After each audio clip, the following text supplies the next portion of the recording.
What's going on, guys? Seth and Chevy here doing a TLG Reacts for the Gamescom Opening Night Live 2025 that happened earlier today. We're going to be watching through the whole 2.5 hours, apparently, this video is, and reacting to it, talking about it. And yeah, I got through the whole day seeing about 2 or 3 spoilers, nothing huge. One thing I knew was coming, one thing I also knew was coming, but I'm excited to see, and one thing that I was hoping was coming that I'm going to be very happy to see when we see it. How you doing? And did you get through the day unscathed? Not completely unscathed. I did see a couple of things. Similarly, there were things I was already kind of expecting. It was just, confirmation stuff, basically, and I think a trailer for one of them. Typically, I'm pretty good about being able to dodge stuff because I don't follow a lot of gaming stuff on my social media, but I do follow a certain content creator who plays certain types of games, and he definitely had a video today. So I saw that on my YouTube. And then plus, a little, I guess, behind the scenes. We use my YouTube for a lot of this stuff because I have premium, so we can skip the ad stuff. And I did see a recommended video today. And I was like, all right, spoiler. So, but other than that, pretty much don't know what I'm walking into or sitting here for. Yeah. Well, it's 2.5 hours, so I have probably no idea what most of the video is going to be. So with that, we should probably get into this. It is a long video. Okay. So yeah, this is the Gamescom Opening Night Live 2025 in 3, 2, 1, and go. With spoilers in the title. Yeah, those are all pre-announced though. Sure. Except for Lego Hello Batman. and welcome to the Gamescom Opening Night Live 2025 pre-show. I'm Kyle Bossman. The main Getting show, old with Opening us, Night buddy. Live. Sure. The one with Black Ops 7 and Resident Evil Requiem, hosted by Geoff Keighley. That's soon, but not yet. This is the waiting room. And the secret about the ONL pre-show I was going to skip is this that pre-show, it's but good they itself. have game We've got reveals an here, absurd so amount of trailers and Okay. reveals Plus, I like and Kyle Bossman, premieres so. right here in the lead up. So let's not waste another microsecond. Here's a brand new game reveal. Yo, remember Bubsy? me? Your old pal Bubsy? From all those classic games you Weird. loved. Funny how much I recognize him, but I don't think I've ever actually played a Bubsy. I Forget played about one of the that. 2D ones back in the day. Let's talk about the new one. Bubsy 4D. Now this I like. So, where are we An going Atari next? game, huh? Don't mind if I do. Zoink. They call me Definitely the budget Orange game. Blur. Do Budget game, these outfits come with looks okay, Yeah. but I don't think I'd pick this up, but I hope it does come out on PlayStation Plus, because then I'll have to play it. Yeah. Yeah, I mean, it doesn't look bad. I just, you could tell they didn't put a lot of money into it. Well, they The probably don't know first if game I Bubsy's ever going to sell played or on my not. Right, so. right. PlayStation 29 years ago was Bubsy 3D. If you told me back then that one day I would be introducing Bubsy 4D to the world, I'd say, yeah, that sounds about right. Now let's keep this pre-show popping. Here's another brand new game announcement. Okay.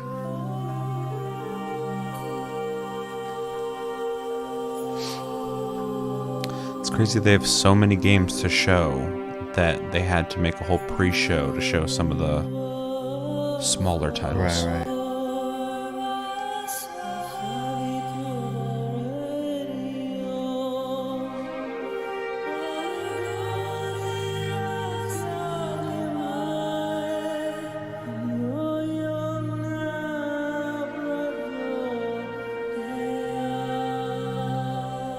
Oh, some Battlestar Galactica thing.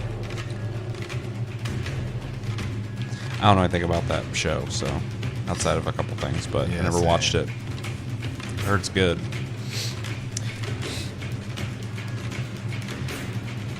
This looks like something I'd probably play, though.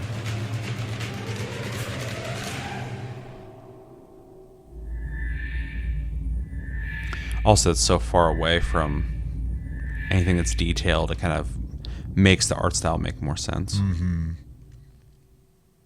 You're watching the Gamescom Opening Night Live pre-show which will basically be me teeing up wall-to-wall trailers in the time before the main event. We do have an interview coming up with the project lead of Double Fine's Keeper. For now, here's a trailer for a LucasArts Well, he's just classic remastered keeping it cut and dry, by huh? Night Dive Studios. Atari again. Yeah, they get every once in a while into a mood where they want to try and make a comeback. Dang, what is this, Doom? It's a LucasArts game, so it's got to be old. Way to die, kid. Keep that feeling.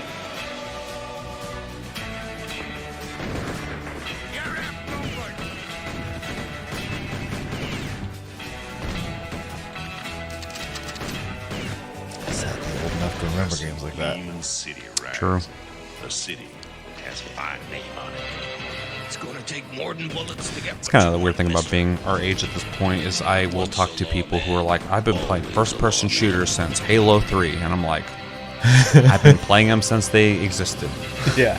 I was there for the birth of them. There was no free look. You just turned left and right. Yeah. It's just funny If when you thought people maybe bring I that was up. Like, I've been playing since blah blah. I'm like, a little bit when I since the said beginning. this pre-show is filled Yeah, it's with funny. exciting and really good trailers because it's my job. Normally, you'd be right. However, sometimes a trailer is actually he's just on my energy level right now. unmistakably exciting and really good, like this one.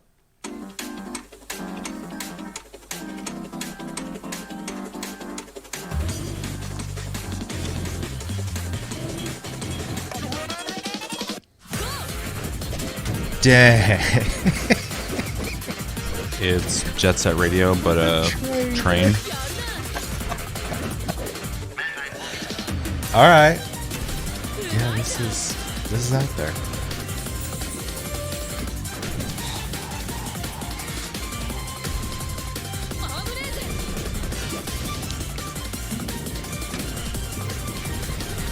All right.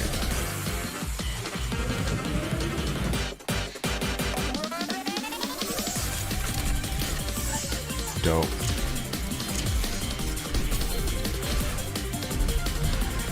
I don't know if I'd actually like the game, but the vibe is great. Yeah, I would definitely try this.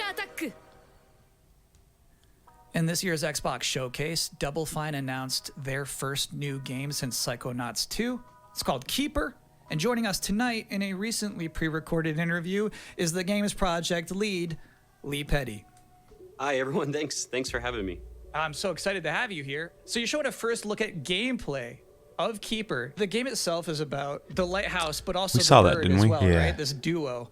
And I'm curious about whether that was conceptualized first as like imagery, like it sounds like a cool idea, or if that was conceptualized first from like a gameplay standpoint. I always think about the total experience more than, say, mechanics and art and story. A lot of the game is about, this lighthouse waking up after eons of lying dormant and learning to walk. And the bird is part of that, right? So the bird and the lighthouse are perfect companions because they're different. At the same time, the bird is wary of dark spaces, and there's a malevolent presence around the island that the lighthouse can keep at bay. So together, those two set out on this tale, and their abilities complement each other, but also the bird becomes, I think, kind of the emotional heart of the game. You have an extensive background as an art director, right? I think that's apparent when anybody just looks at Keeper for the first time. So I'm Yeah, curious about it's definitely your a very unique inspirations. looking You know, game. there's so many inspirations for Keeper, and one of the ones that really stuck out was the Dark Crystal. I saw it as a kid, and it was really inspiring to me because it felt like such a different take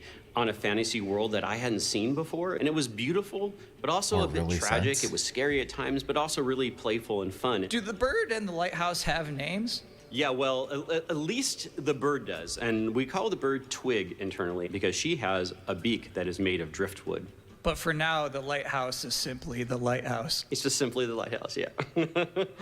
Lee, thank you so much for joining us here in the pre-show. When will people be able to play Keeper?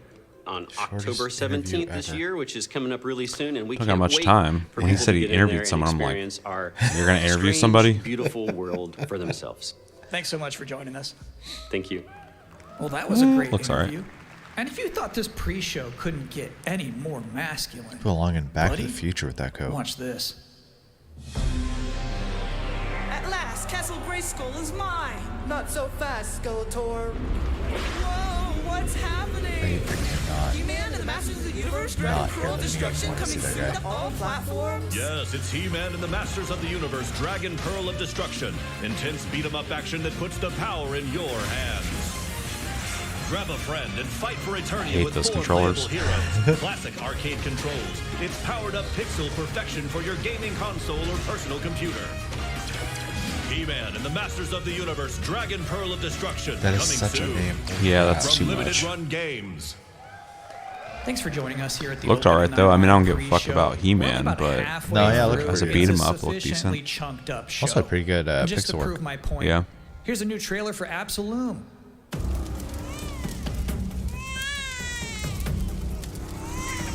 Subtitles are so delayed.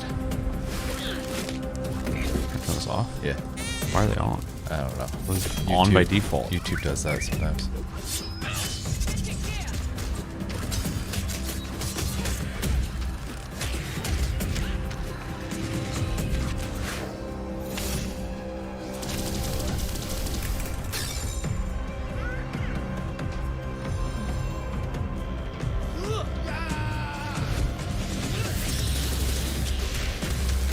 Another beat 'em up. We play as a frog sorcerer and normal person. October 9th. That's a release date reveal. And I think Frog Mage revealed too. That was cool. Now, if you'd like to take a break at this moment, maybe grab a water and some snacks, I really can't recommend it. Here's a brand new look at Long Gone.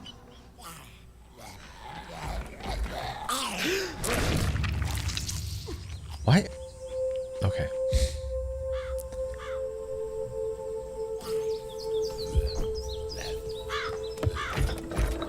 What did they do? Weld these things on?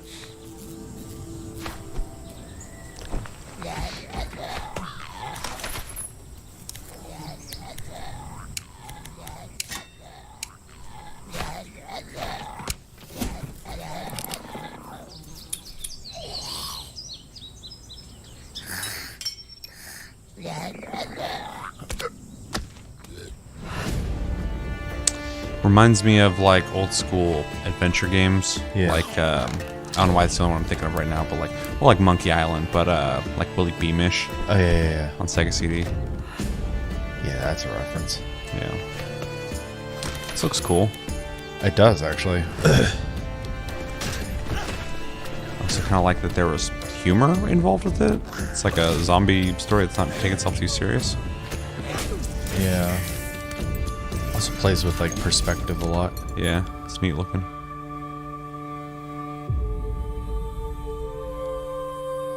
Huh. Although all they showed off was that house that he went into, so Yeah. I don't know how far along it is. Yeah, it just reminds me of like those old school frankly, games though, where like you I'm make impressed decisions and by then the you watch a amount guy of die and nice they have to world like, Yeah, figure yeah. out the builds they puzzle in book the for room, this basically. show. Here's another one.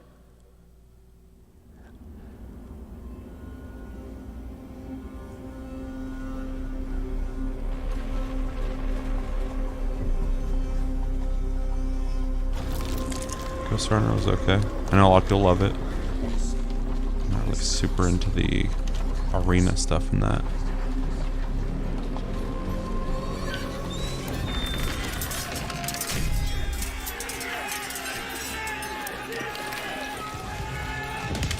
This is tonally very different than Yeah. Ghost Runner.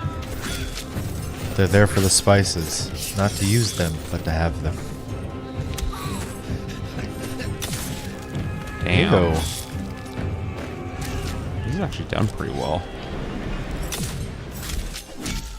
Dang, he just tanked that. Yeah, that guy's scary.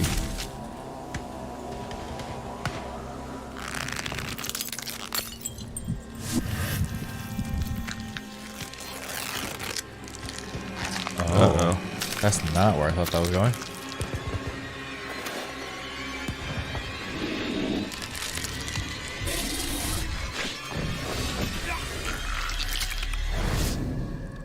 It's gonna be like a Souls-like or something. That's such a weird twist.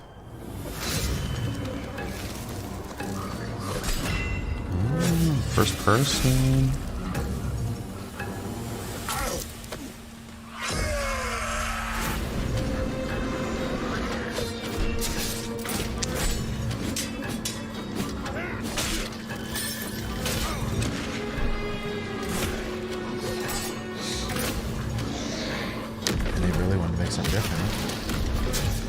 different, but also kind of similar in the sense. I mean, it's slower paced. Yeah. It seems like there's almost a more technical aspect to the melee combat, but it still is a Valor Mortis, like first person. So it's my crazy sworn combat duty game. as pre-show host to make people excited pretty cool. about Gamescom opening night. It was live. definitely creative. The thing is, you can't just tell someone to be excited. You can't just say, y'all excited, and expect people to start clapping. You have to give them a reason to be excited. So, here they are, the top 10 reasons to be excited for Gamescom Opening Night Live 2025. Number 10, hearing people make noise when someone asks if they're excited. Number 9, a new trailer from The Outer Worlds 2. Number 8, the emotional adventure of seeing a new game for the first time and not knowing if it's free to play or not until the end of the trailer. Sure. It's anyone's guess these days. Number 7, Ninja Gaiden 4 is showing up. And every time there's an Azuna drop, someone in the audience always goes, yeah! Number 6, knowing there's no Silk Song, understanding there's no Silk Song, but still thinking, what if there's Silk Song? Number 5, Ghost of Yotei is in this? This PlayStation just had a 19-minute gameplay blowout. You have to wonder what they've been saving for Gamescom. Is that Wolf gonna do something crazy? Number 4, Silent Hill F going full freak mode. Number 3, watching game designers develop their public speaking skills in real time. True. Yeah, fucking Number 2, facts. the worldwide reveal of Call of Duty Black Ops 7. Now you might be saying, didn't that already happen a couple of months ago? Yeah, No. that's what I that feel was like. the teaser. This is the worldwide reveal. Oh, okay. And Thank the you. number one reason to be excited about Gamescom Opening Night Live 2025, Resident Evil Requiem. Hell yeah. So they just announced this at Summer Game Fest, and then they said, see you at Gamescom. Well, look at the time. It's Gamescom. Or it will be in a matter of minutes. You're still in the pre-show. But how about a new look at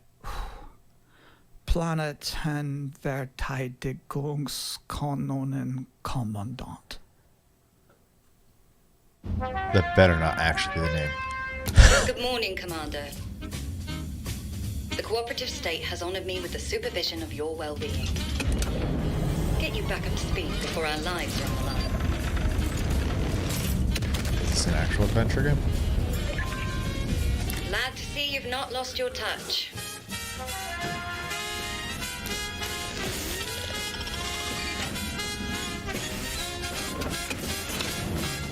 Interesting. Multiple separatist vessels approach. They wish to eliminate this facility. He's like Destroy them before they do. bunker then? It seems like this is the game. Yeah. That could be fun. The days fly by when you love what you do. Kind of reminds me of like that one that was popular for a little bit where you worked at a checkpoint. You like had to check the cars and stuff like that. So it is called that, but it was Welcome called again to the PV Gamescom something Opening Night something. Live pre-show. If you're just joining us, there's Oof, still plenty fucking of time wild. to Good enjoy luck selling some that. bonus video game trailers By name, at before least. the big show Yeah. begins. Here's a freaky one.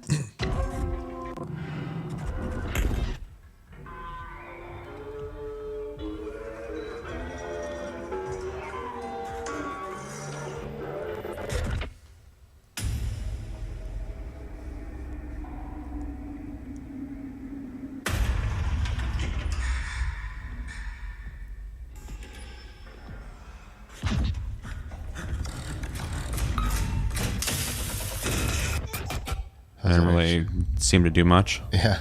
That's an interesting scope. Just having like an old like CRT on the back. I say everything kind of looks like those old school Macs. Mm-hmm.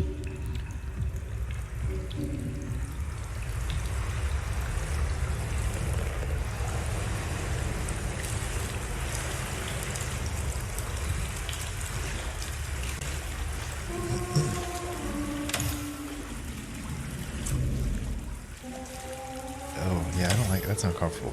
I like the way they did the frame rate on there. Yeah, It's cool looking.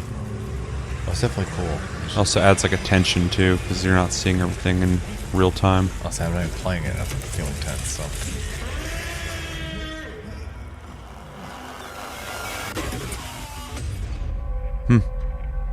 Looks pretty cool. Interesting.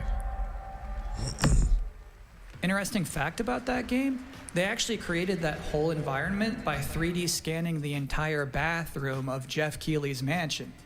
Now, we've got 3 more videos and not a lot of time left before ONL begins, so next up, 2 trailers back to back. Millions of souls pour into the underworld every day. You're no different. My lord, he's here. I bid you walk the mortal world once more. This is like very Chinese. Yeah. Fallen leaves return to their roots. You shall gather the souls that stray. But will it just be an action game or a Souls-like? And every name in your scroll of death.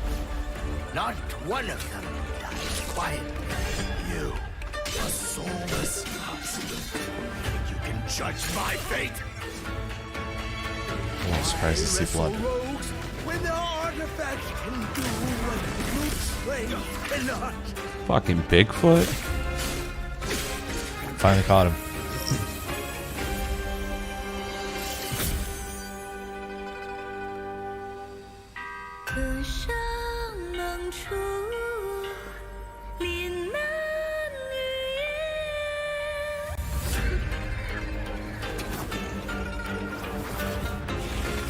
What? The soulless husk?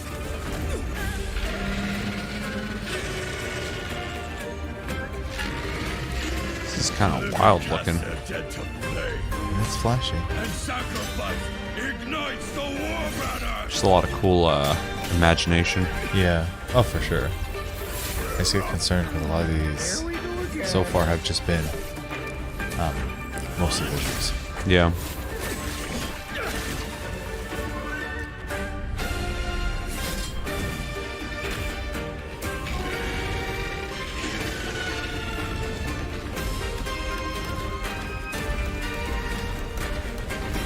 This one's super imaginative, visual-wise, though.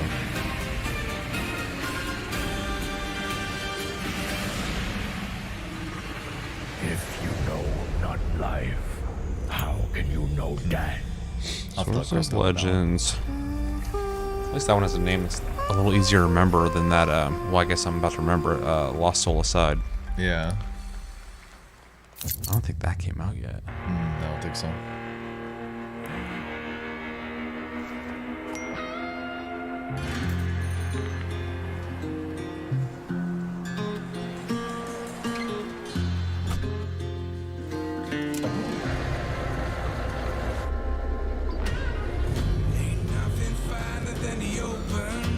Is this a Rob game?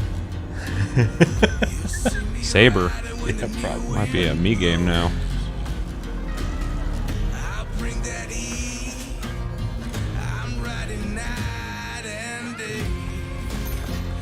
It's definitely one. True.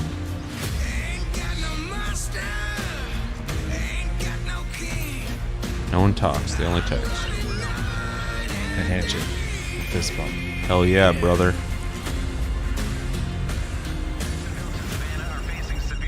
Bad news, Deacon. Storm's almost on top Deacon? of I got eyes on it. you. You can still turn around, you know. Pineview won't hold out. XTC Now Logistics. only one guy can do the job, and it's me. Let's get it I'll be done. the modern Oh day yeah, dude. hero. Here he goes.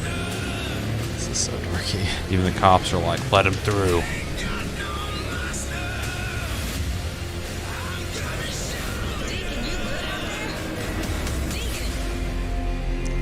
I feel like the game's gonna either be horrible or people are gonna love it. I'll give you a I don't have the moment to catch your personality breath for that. after that. But to be honest with you, that was not the last King of the Road you're going to see in this pre-show. I've got one more trailer for you, a brand new reveal for Sonic Racing Crossworlds.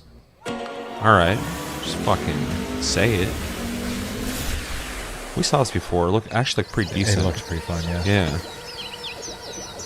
I'm still like weirded out that Sonic and them are all in cars, but right when he is the car, yeah, he runs faster than the cars. Yeah, but that's not fun for him. True. I mean, maybe it is. Maybe he wants to sit down. Yeah. Must be nice. Pac-Man for sure ain't fucking doing shit.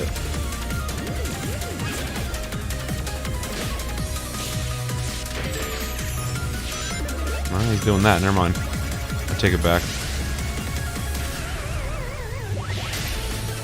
Pac-Man needs to stay in his lane.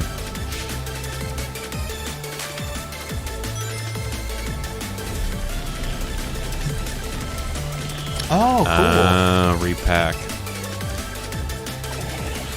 It's like that they were like, And hey, that concludes let's make another something 10 for out of each 10 other. pre-show. Yeah. Up next, Black Ops 7, Ghost of Yotei, Silent Hill F, Resident Evil Requiem, even more apparently. It is time for I Gamescom hope so. We got like Opening 2 Night hours. Live 2025. Thanks for watching. Thanks for making that entertaining. Unless like 20 minutes of it's going to be the Clear Obscure music that's supposed to play. I'm sure YouTube will love that. I'm going to watch it. Please welcome your host, the creator of the Game Awards, Geoff Keighley. I want guys a little early. Oh, whoa! True. He's got goofy shoes on this time. You guys ready? I don't know. Most respectable shoes I've seen him wear. So those are very normal. Guten Abend. Welcome to Gamescom. V. Gates. Wie geht das Deutsch? All right. This is Opening Night Live. Hello, everybody, and this is the kickoff to the biggest games festival in the world right here in Cologne, Germany. We've got over 5,000 fans in the hall here at Cologne Messe tonight. Welcome, everybody.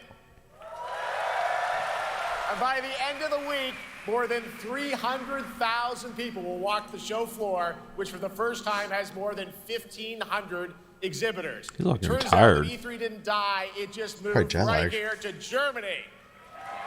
Well, he's probably in a couple And days. of course, there are And he's so millions busy more anyway watching that live doing shit in around other the countries is world. probably rough. No matter where you are, we're all connected tonight as one global community to celebrate the art, creativity, and joy of games, from the boldest indies to the biggest blockbusters.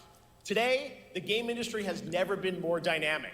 Clever ideas from small teams are breaking through in huge ways. True. This summer, Yeah, it's like we did Peak, this before. a co-op Yep. climbing game created by Aggro Crab and I just bought Landfall that. It was on Games, sale for like $4. stormed the I've charts seen on Steam, some clips of it. and right It now, looks I can announce for the first pretty time fun. it has sold over 10 million copies to date. Congratulations to the team. Yeah, I was going to buy it when And it there's came also out, but other I didn't fun know anybody ones, like you guys who had probably it. played It's Date a Everything, multiplayer a wild game, so Yeah. sim where you can romance a treadmill or a curtain. It's on Steam right now. Check it out. It's sold an estimated 500,000 copies. And all these successes prove something important. Small teams with big ideas can change the industry. And that brings us Yeah, dude. to one People just game wanna play made by fun a games. handful of developers in Australia. For 6 Where? years, Team Cherry has been crafting Hollow Knight Australia's Silk never Song. made anything. It is highly anticipated and Steam's most wish-listed game. Well, tonight, I can finally definitively tell you that Silk Song is 100% actually launching this year. I get people on TikTok all the time bringing up, like, what about Silk Song? I'm like, haven't really been keeping up with it. The first extended look Yeah, I know people since love the it, last trailer Yeah. in 2022. And starting tomorrow, you guys here at Gamescom can play a demo at the Nintendo and Xbox booths. There you go. Silk Song is real.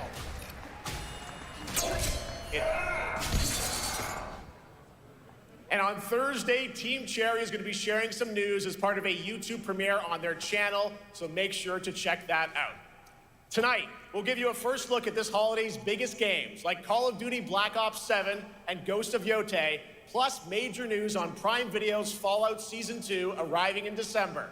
And later, we'll have a special performance of the music of Claire Obscure Expedition 33, one of this year's most celebrated games developed right here in Europe.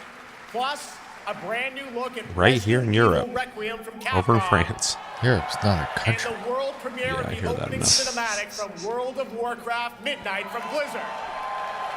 What is Now, that? as always, ONL World of is Warcraft also Midnight about expansion. surprises, Oh, okay. and we do have multiple brand new AAA game announcements and reveals over the next 2 hours. I made so a stick around TikTok a couple right days till ago the about end. This is our this biggest coming up, opening and I was night talking live about the we've games that ever they already done. pre-announced So or let's not whatever. waste another And even second. as I was reading like It all begins. World of Warcraft Midnight, I was like, This. I've never even heard of that before. I don't know what the fuck that is.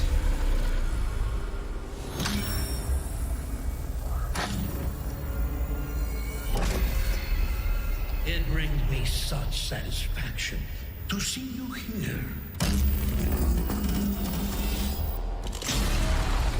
A witness to my work. You will know fear.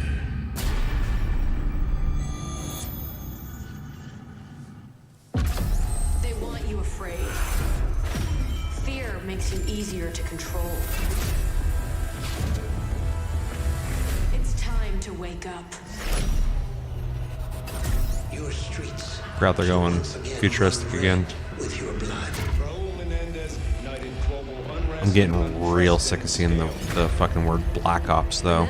Yeah. Like you guys can't make something else. A different name? Yeah. Like, 7 of them. I never thought there'd be 7 Black Ops. yeah, it's like free. A lot of people counting on us for answers.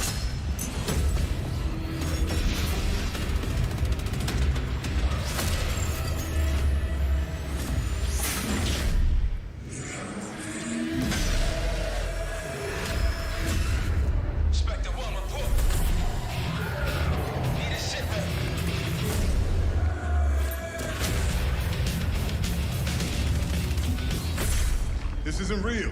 The hell it ain't! This reminds me of Black Ops 3. 3? The one with the multiplayer? I think so. Yeah, I don't think 4 had a campaign.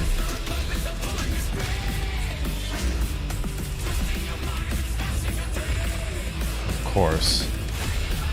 Gotta have the copyright music. So, you jump off walls or can you wall run? This trailer's indicating anything, you can do everything. Pull it together, man! So eager to leave, David. Killing the man is a hell of a lot easier than killing the idea. You were never cut out to be a Mason. No more games. This ends now.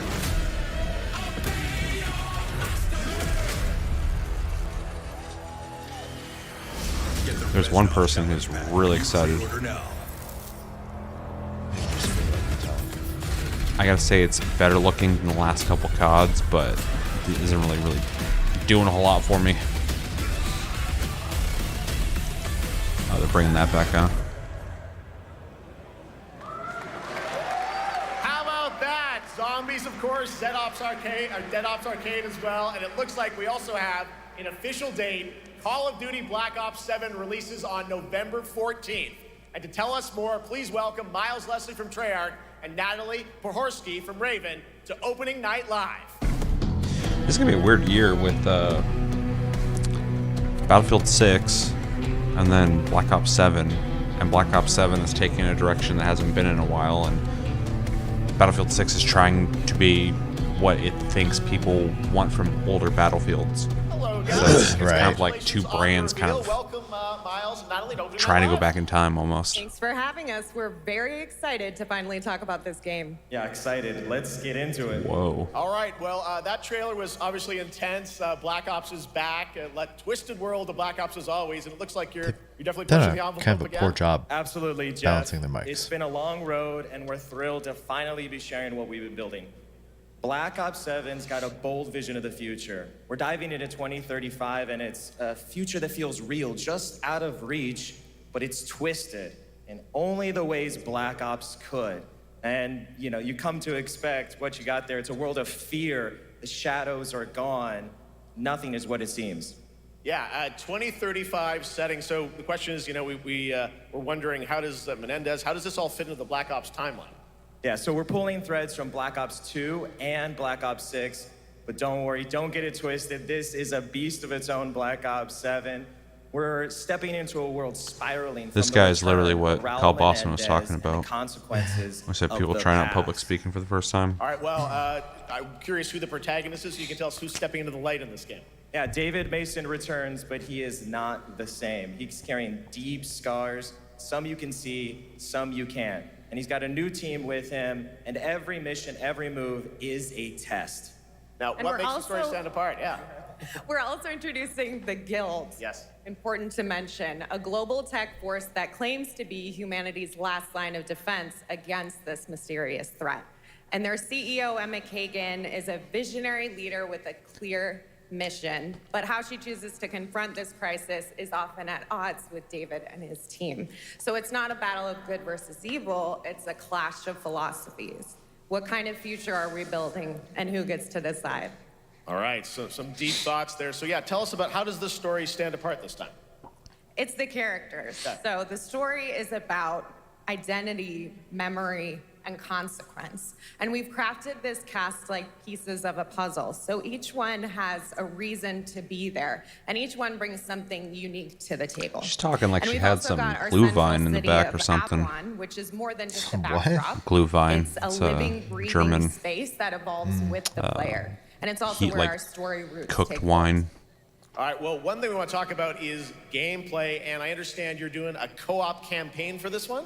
That's right. From the start, we wanted to make a bold Why do they change do that when with they make the campaign. sci-fi ones? Black Ops 7 can I don't be know. played solo or up to 4 players. It's a shared It's the same thing. experience, and every mission has been handcrafted for variety.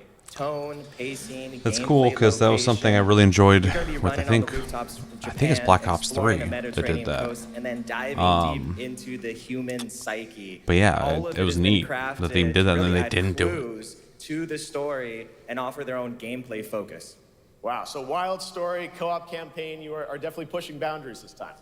Yes, we are. Black Ops 7 is all about innovation across the entire game, and not just in gameplay, but in how we tell stories, how we connect players, and how we build worlds.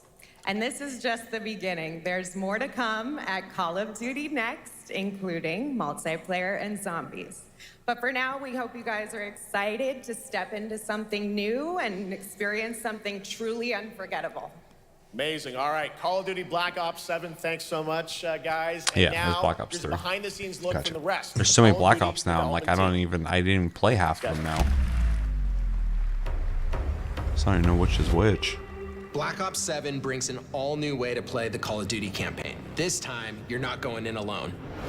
You have the option this year to play solo or up to 4-player co-op start to finish. You can bring your friends, you can make some new ones, and there's a whole bunch of adventure even after the story.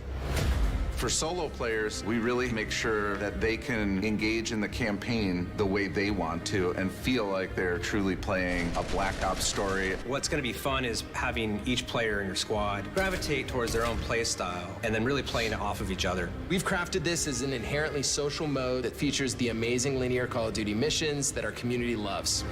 Mission variety is at the core of the Black Ops 7 campaign. The pacing shifts between high-intensity combat, stealth-driven objectives, and deeply psychological sequences that challenge your perception of reality. Avalon serves as the narrative's anchor throughout, but the campaign stretches far beyond its borders, both geographically and thematically. It's dynamic and full of opportunities to explore, experiment, and experience the story in new ways. And in the culmination of the co-op campaign, we're unleashing something bold, the end game. It's a proving ground to put everything you've mastered throughout the campaign to the test.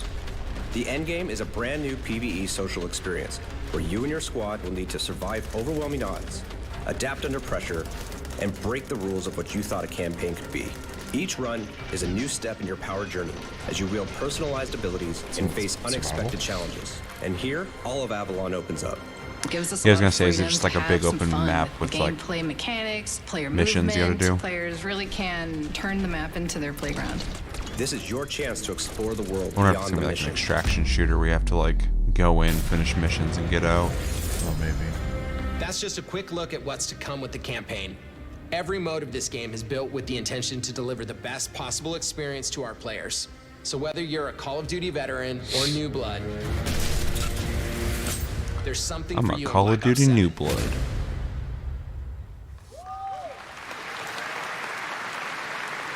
It sounds kind of interesting, but not enough to bring me back unless a bunch of people are really liking it. And tune into Call of Duty Next on September 30th.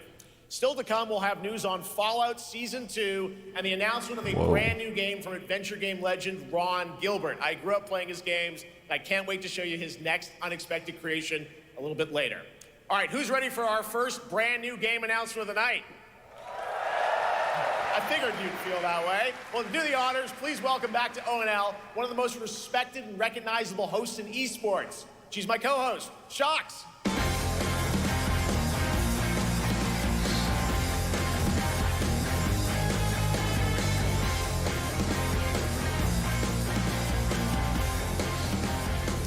Longest walk ever. Thank you so much, Geoff. It is so great to be back here at Gamescom and ONL. I just had so much fun last year that I had to run it back. And let me just say, we have an unbelievable show for you tonight. And now, without further ado, it's time for our first new game announcement at ONL. Please enjoy. Our gods have forsaken us for fear of the coming darkness. Consumes all but you, lamp bearer. Something Lords of the Fallen 2. within you, something ancient. I hope this launches with the co-op that the last one got later. Will you harness this darkness within and deliver unto our so-called lords retribution?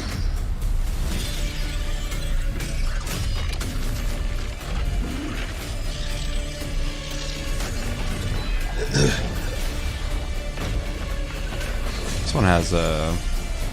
It's still super dark looking, but it has a different kind of style to it.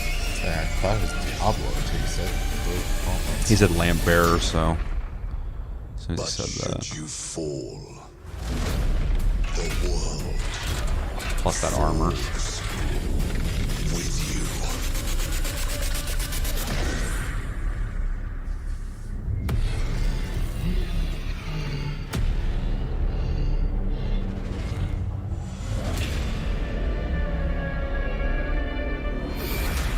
Lords of the Fallen 2. Do we get gameplay? List now. I'll definitely be picking that up, but it would be nice to Lords see of the gameplay. Fallen 2 is official, set 100 years after the last game, as a fragile veil between the living and the dead begins to tear. CI Games promises a sequel that's bloodier, faster, and more brutal than ever. With more aggressive combat and new boss battles, your first look at gameplay will arrive later this year. All right, now for something completely different. Running out of time. This next game won Game of the Year Could at be the a Game Game Awards. Awards and comes from one of the most True. celebrated studios on the planet. Next year, it's making the leap to become a major anime. And tonight, we're breaking the news I saw this. with your exclusive first look. I think I also saw this. I'll be curious. 誰もいない道、行く先のない。久しいな。 It's crazy how FromSoft is getting like animes and movies now. Well, this is Activision's, isn't it? I know Yeah. FromSoft made it. Yeah. But Elden Ring is also being made into a movie. Yeah. Which I don't know how the hell you're gonna do that.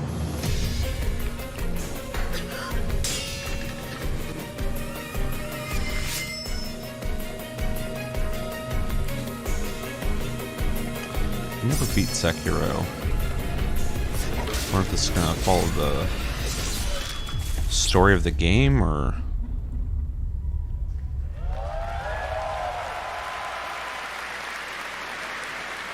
Looks awesome. All right, we're just getting started. Our next new game announcement stars a hero who needs no introduction, a true legend of justice and gadgets. This must be, yep.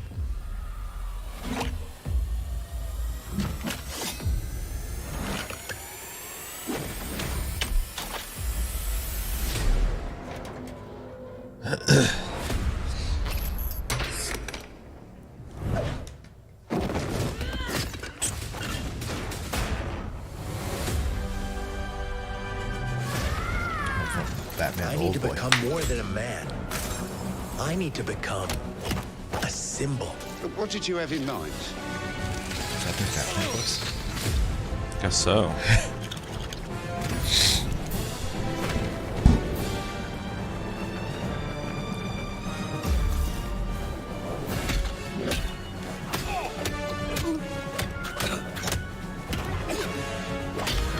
Did they literally just make the Batman games? I mean, that's what it looks like. Yeah. Since Rocksteady doesn't anymore. Serious. Well, WB You want to get nuts? Let's get nuts. not been the best keeper of properties. Who's the man behind the mask?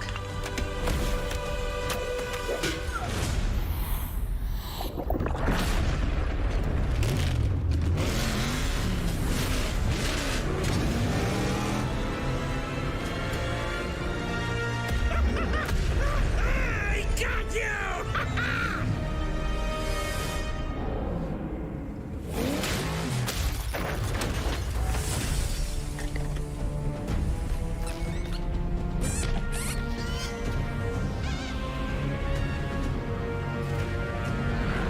Yeah. Yeah. Well, like with all Lego games, You think darkness is your ally? I'm sure it'll be cool, but I'm not really into them. I was born in it, molded by. Who put that there? I could have really hurt myself.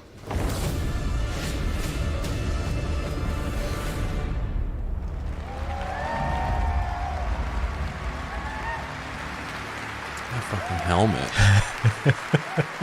The Bat is back. Please welcome the head of Lego Batman development team, Jonathan Smith. That's the fakest name ever.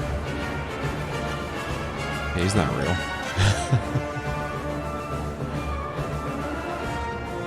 Jonathan, welcome to ONL.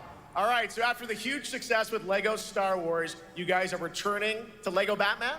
We are so thrilled to reveal this game tonight for the first time to you all and to the world. Yep. And that's not all. Are you a robot? At Gamescom, you will be able to play Lego Batman. He doesn't give a fuck Legacy about of the Geoff. Dark Knight.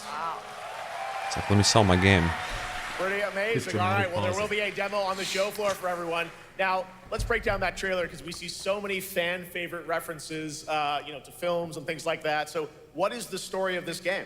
This is the definitive, essential Batman story. We take you on Bruce Wayne's epic journey from origin to legend. You'll train with the League of Shadows. You'll fight crime on the streets of Gotham. And as the years go by, you'll establish your ultimate This guy's the legacy second Peter Molyneux. as the Dark Knight. We've incorporated Just iconic overselling. moments and deep-cut references from decades of Batman movies, TV shows, comics, and games, all brought together and brought to life in our unique Lego world. Well, we cannot wait for it. Let's also talk about the combat, because we've got some real gameplay here of the combat, and I gotta say, feels like you're really amping things up here this time. Oh, the team has created a really rich, deep combat system that's authentic to Batman's unique style. So, surrounded by enemies, you'll pull off powerful attacks, counters, and takedowns. You'll use cool gadgets like batarangs to stun enemies and the Batclaw to reel them in. Look like For it. the first time, we've added difficulty levels, Caped Crusader and Dark Knight mode for those who want an extra challenge. It's a thud and chud. You'll build a new Bat family of allies. I don't know. Joined by playable partner characters like Jim Gordon, Catwoman, Robin, Batgirl, each with their own gear, which you'll need as you take on a rogues gallery of villains from Joker, Penguin, and many more, including the mighty Bane, as you saw in the trailer, voiced by I feel the like this guy used to be a incredible door-to-door Matt salesman. Berry. Oh, he still is. He's just also doing this. Looks like you have a bit of a, like, it's an open world Gotham. Is that fair to say? This Sure, time? that's right. Gotham is a playground, a Lego playground where you're free to explore. You can We just did what grapple Rocksteady from did, rooftop to but made it rooftop, Lego. glide over the streets, or cruise around in your choice of Batmobile. This game has it all. I think you've sold me on it. All right, John. That's what he's here for. Just sell stuff to Keighley. As we mentioned, for all you here in Germany, you can play Lego Batman: Legacy of the Dark Knight for the first time starting tomorrow on the Gamescom like Geoff show has to buy floor. anything. Thank you so much, Jonathan. Oh, Awesome. for sure, dude. All right. People are just giving now him over fucking to everything. Shots with our next new game announcement exclusively on ONL. Thank you so much, Jeff. Indeed, I find myself here in the audience. There we go. I find myself here in the audience. Thank you so much, Jeff. And some of the best fans at ONL. So is everybody having fun? They're having one fun. We're just getting started. Still to come, we have an amazing musical performance from Claire Obscure Expedition 33. I can hardly wait. And also a new look at Resident Evil Requiem, as well as a bunch of other surprises. I know what you guys are excited for. I can hear it. But now it's time for a new game announcement. A long-awaited sequel that fans have been eager to see for nearly a decade. We have fought the enemies of humanity across 1,000 worlds. Warhammer? No respite, no remorse, no mercy. I mean, it looks like it. No, I mean, definitely is. I just don't know which series it is. Angels of death. But the Imperium lies broken, its armies scattered and reeling. Our foes rise to drag us down, and the galaxy has been torn asunder. On the world of Kronos, we make our stand. We are the Blood Ravens. There is no victory to claim here. Only vengeance to enact. Whilst even one of us lives. It is a good time to be a Warhammer fan, because they are just putting these games out. Yeah, it seems like there's always one in development. Seems like there's always like 5 in development. Remember when that Twisted Metal one was coming out? There's like 2 others that were coming out at the same time. Oh, it's the RTS. Is it Dawn of War? Dawn of War 4. Yeah. We were yapping when the title was there. Oh yeah, I didn't see it. Looks good. The animations are pretty detailed. I've actually, I think back in the day when I wasn't into Warhammer, I tried a Dawn of War, but I didn't even know they're on 4, so that's how behind I am on that. So I'm gonna have to go back and try one of those. 2 centuries after the last great Or conflict, just the wait for battle that. for Kronos begins again in Dawn of War 4 with 4 playable factions and over 70 missions. Dawn of War 4 is coming in 2026 to PC. All right, now Sick. it's time for an To unexpected update from the Monster Hunter Wilds team about a very special crossover event. Yep. This is my spoiler.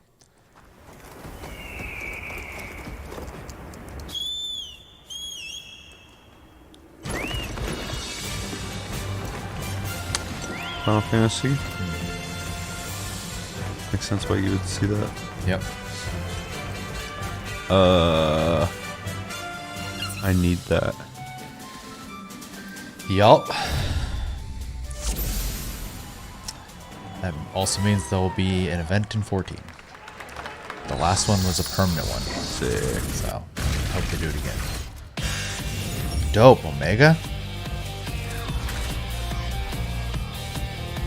Hell yeah. That's a monster you fight? Oh yeah. That's funny. What the fuck? I honestly thought they were gonna do something else, but yeah, Omega. I'm gonna have to come back. All right, to tell us more, it is my great honor to welcome 2 very special guests together on stage. Ryozo-san from Capcom and Yoshi P from Square Enix.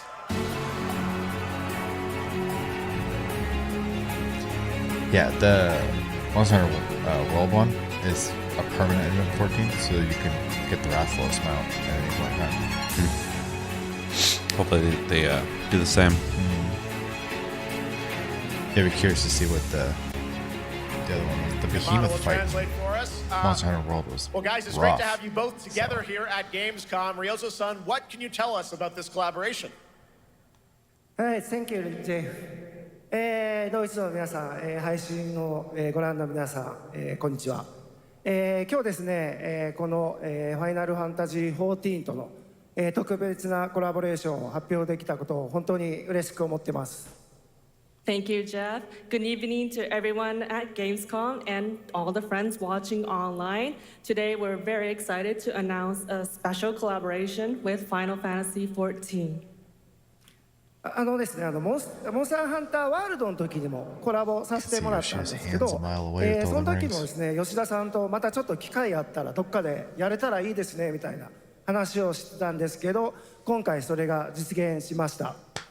今日お見せした、映像はですね、まだ一部でして、詳細は、来月皆様にお伝えできると思いますので、そちらの方を注目していただけたらと思います。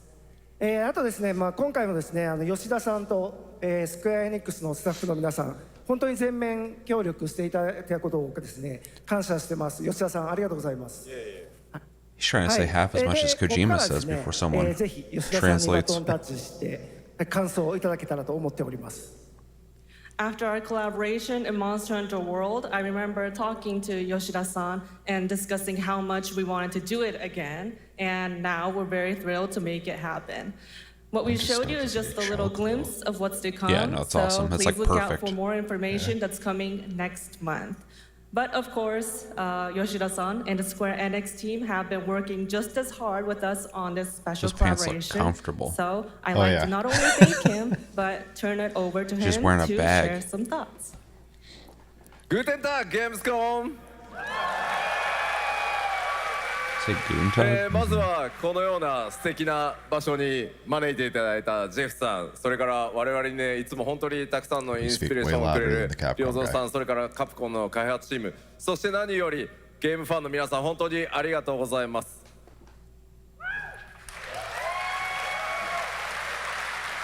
Guten Tag, Gamescom.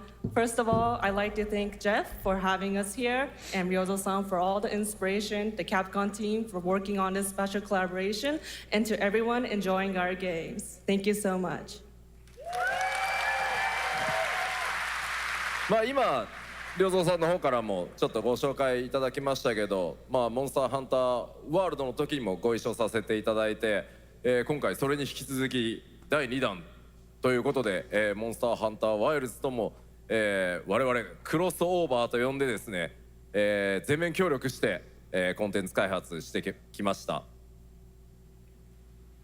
As Ryozo-san mentioned, we worked together on Monster Hunter World, and we wanted to make it happen again, and it's happening for Monster Hunter Wilds. We would call it a crossover, and we're very happy to make this happen with all of our efforts joined together.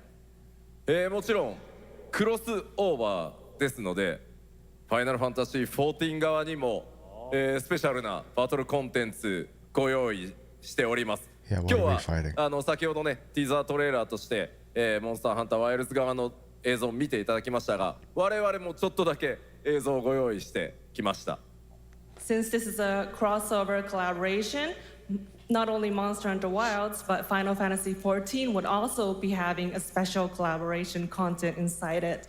Outside of the trailer we just saw, Final Fantasy XIV has also prepared a short trailer to show you what you can get. Sick. Wow, all right. Well, thank you so much. Ryozo-san, Yoshida-san, here's Love the trailer. crossovers of two things that I like. Yeah. Always appreciated. Dope. Yeah, it's awesome.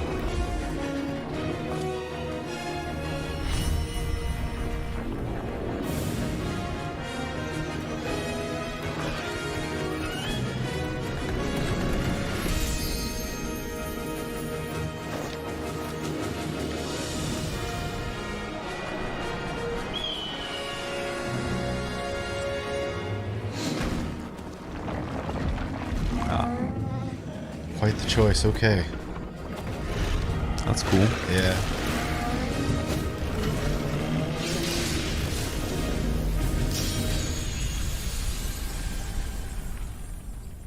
Pretty cool. Oh yeah. Gotta hop back into both those games.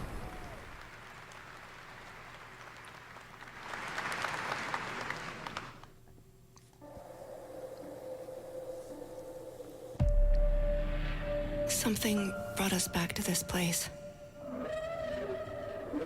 Something that knows us. Why do so many horror things have that sound The sound effect? Yeah, I don't get it.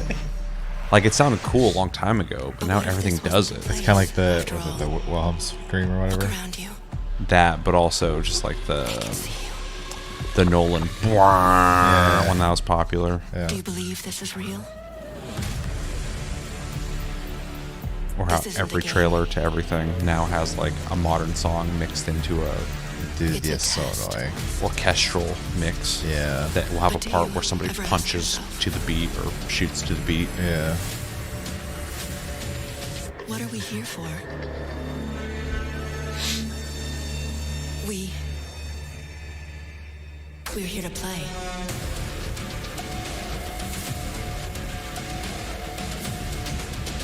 That's all this was. Yup. Sick. Are you ready to play? Welcome to the world's biggest gaming playground. Game on. 500,000 people. Bring back 1,500 E3. exhibitors. Endless games to explore right here in Cologne. Discover rising stars at Gamescom. Oh, you just Awesome have to get indies. your passport and go to Gamescom. Step dude. into the cosplay universe. I'm opposed to that, honestly. Or online. Watch. I need to go over there join, anyway. Become the hero. Experience live shows, esports battles, and creator Practice my events in the Deutsch Gamescom until someone goes, event no, arena. we Not speak in Cologne? English, don't worry about it. Go to I'm like, fuck. Gamescom.global. Don't bother yourself. Stream the Learning highlights a on Gamescom useless now. language. Vote in the Gamescom Award. Or dive into our Gamescom studio on Twitch and YouTube. And of course, we're here to play. Join the fun in our community RPG, Gamescom Epics. Loot awaits. We care. Gamescom runs on 100% renewable energy and puts accessibility first. The whole city joins in at the Gamescom City Festival. It doesn't stop there. The whole world comes together, not only here in Cologne, but also at Gamescom Latam, Gamescom Asia, and beyond. Welcome to Cologne. Welcome to Gamescom. All over the world. And now, keep on watching Gamescom I don't know. Opening Night Live. It's when you don't have enough footage. You gotta start double dipping, triple dipping. I'm ready to game, all right, and that was only a glimpse of what is to come here at Gamescom, you yelling the at biggest Jeff? playground in the world, and what it She's has taller. in store for you. We're It's here to allowed. play, and the fun is just getting started. So, Jeff, what's next? Is it anything good? I think it's going to be good. It's going to be a video game, I can tell you that much. Last year at the Game Awards, we had the honor of announcing the long-awaited return of one of Capcom's most iconic action series, Onimusha. And tonight, we take the next step on that journey. Here's a brand new look at Onimusha, Way of the Sword, coming in 2026. Dope.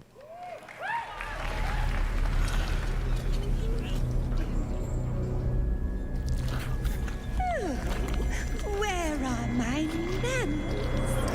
Hello there, fallen samurai.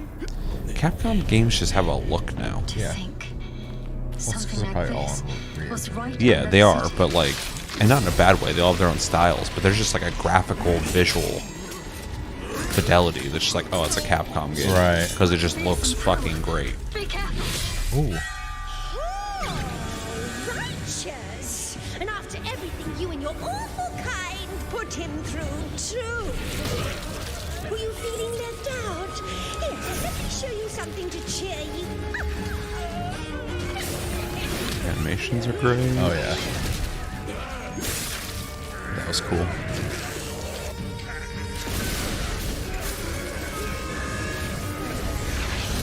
New ways controlling this light That was wild.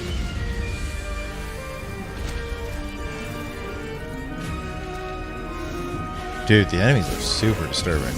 Oh yeah.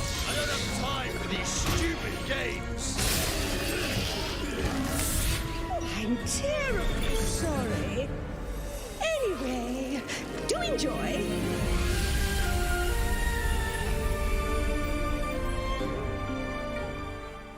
Looks cool. Are we in the Hoyo stuff now? Complex will be the link, connecting and uniting every fragment of this shattered world. This is the driving force that will keep us going. Continuous improvement is essential for keeping pace with advancements in technology.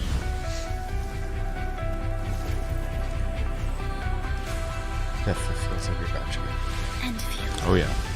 They don't simply Instantly, as soon as I saw it, I was like, it's one of those kind of games. To make them a reality. All operators accounted for. Or it's gonna be like a mobile game that doesn't look like this. Nope. This is confusing. Oh.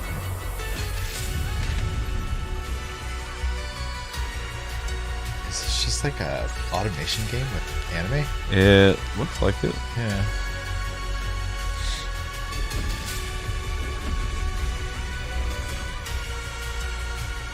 And okay, so you do everything in this game.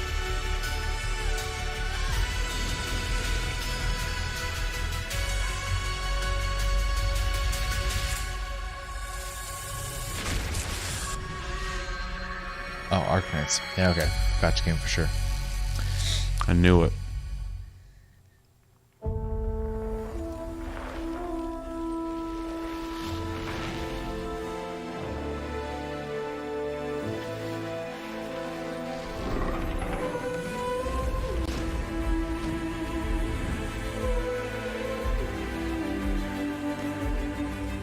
You know, following some gold around.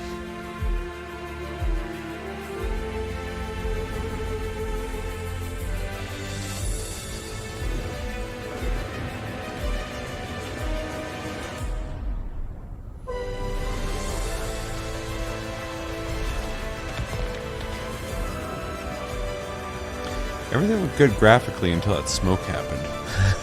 That smoke looked really bad.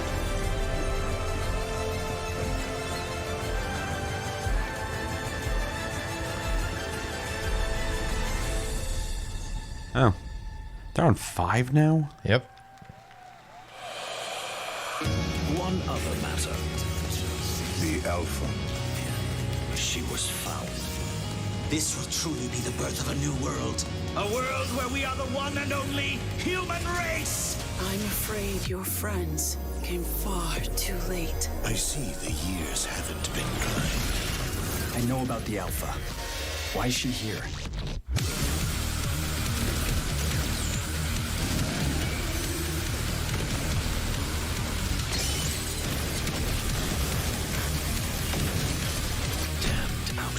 You tore my heart out when you took him from me. Now it's your turn to suffer! Stay alert now! Hand over the Alpha and let us end this war. How many of these are there? The second one. Oh, Mother. Thank you. I just might. Yeah, I wonder if they've improved, because the first game was a little, like, stiff. Yeah. They fixed that. I tried this. Yeah, if they can improve on it, because it was like interesting, but like I also just made me want to go play like Armored Core. Yeah. Well, I mean, it is some of the original Armored Core. I know. I just rather go play that. Yeah. They can just smooth that out a bit.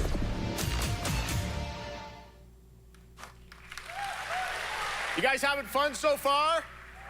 We got a lot of Yeah, I'm shows still having coming pretty your way. alright time. All right, now it is time Yeah, it's to head okay back so into the far. wasteland. We're talking about the TGA award-winning Fallout series based on Bethesda's legendary RPG franchise.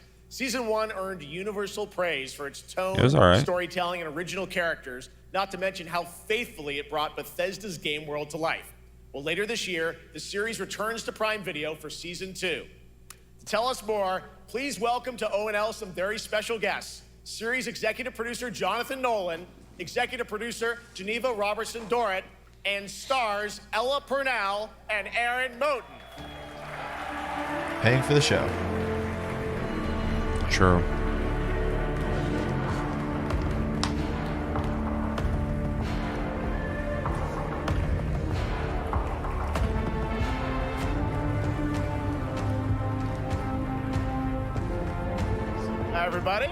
Great to see you all. Welcome to Cologne and Gamescom. Jonah, we've got 5,000 Fallout fans here in the hall tonight, millions more watching online, and we can't wait to hear about the new season. Yeah, we're very excited. We literally just wrapped, jumped on a plane, and came out to see you guys. Gamescom is actually really kind of where it started for us, the journey on this show. It was 2 years ago. We asked Todd Howard to come here and show the very first footage that anyone had seen anywhere of the first season. We didn't come because we figured if the reception was negative, we'd just blame it on Todd. Sorry. For So sure. we're back. There's a bunch of problems. And given that history, it's that much more disappointing that we didn't bring any footage to show you guys. Well, let's talk a bit about season 2. As we see behind us, it looks like we're headed to New Vegas, right, Janelle? Yes, Lucy and the Ghoul ended last season dealing with a lot of family troubles. So we thought it would only be right to send them to the most family-friendly town in the wasteland to go deal with their shit. And along the way, we're really excited to take them all to some of our favorite locations from the game. Oh my God, yeah, it's such a classic game, and we're very excited to see what you have in store for us for season 2. Ella, it's great to see you again. Thanks for coming out to Cologne. Hello. Last time we saw you was at Game Awards when Fallout won Best Adaptation. You were up against yourself in Arcane, and you won for Fallout. Congratulations. We want to talk about Lucy's journey in season 2. How do you think her exposure to the Wasteland is going to sort of affect her Vulture sensibilities this time? Yes, the question is, what is she gonna do when she finds her dad? Is she gonna bring him back to her vault and give him justice, or is she gonna give him Wasteland justice, which is the Ghoul's justice? I think a central question of the season is whether Lucy will transform the Ghoul or whether the Ghoul will transform Lucy, and how much they will influence each other. Okay, I like it. Aaron, let's talk a bit about Maximus. He went through quite an evolution last season. Now that Lucy and Ghoul are kind of heading to New Vegas, tell us about Maximus. How does he get deeper into the Brotherhood of Steel this season? So deep. Yes. So Tell deep, us Jeff. more. No, yeah, when we first met, He also had the glue Maximus, all vine. he wanted was to be a knight. And now, in very Fallout fashion, it's a little bit of a careful what you wish for moment. So here he is now with his newfound status, trying to make the world a better place in extremely, or I guess... He has more emotion in all these sentences than that whole fucking society. season. Yes. Yeah. All right, well, we cannot wait to see what you guys have in store for season 2. Let's talk a bit about Yeah, I didn't Ghoul. watch it, so. Can we expect more sort It of was Cooper fun. Howard flashbacks as well in season 2? I liked how Yes, absolutely. Cooper Howard and the Ghoul. it played felt by like the amazing Walton they were Goggins, trying to make something that felt definitely like coming Fallout. back. We have so much more to do. And it could stand on its own as its own Obviously, Fallout we story ended just the last fine. But season like with it Cooper felt a Howard part of that world. dealing with, I think, a very common marriage problem. What do you do when you find out your spouse is planning nuclear war? And so he's going to figure that out. And as he does, he's going to uncover a greater conspiracy with huge implications for the Wasteland. All right, well, we'll look forward to seeing how that unravels. Now, season 1, of course, was known for amazing original characters that you guys built in the Fallout world. We thought that was so cool. But now that you're diving a little more directly into New Vegas, I think the fans here want to know, are we going to see any more direct ties to the video game and characters, locations in this season? Well, we're super proud of the original story that Geneva and Graham are telling, but there was one character in particular from New Vegas that I was really excited at the possibility of seeing a little bit more from. We're writers, we're no good at describing this stuff. Maybe we should, pictures worth 1,000 words? I think so. Okay, all right. Well, it sounds like then we might get to hear a little bit more Seal of season 2. Is that possible tonight? Well, I don't know, Jeff. I heard you like world premieres. We like those, right, guys? Right, Gamescom? Gamescom. Is he on something? All right, Gamescom, here's the world premiere of our teaser trailer for season 2 of Fallout, streaming this Maybe Germany December just doesn't on do Fallout Prime Video. Maybe. All over the world. Amazing. All right, let's check it out. Thanks so much, guys. Here we go.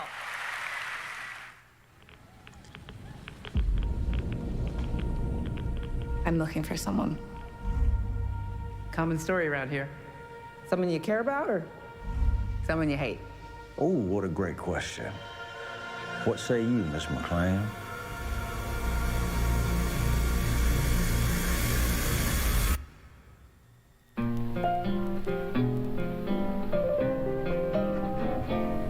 my dad go to Las Vegas?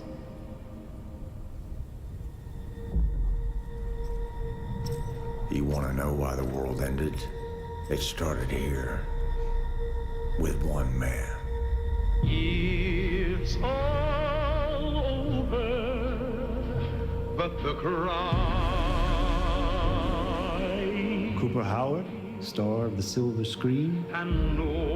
Like yourself, I am the very best at what I do. But and what I do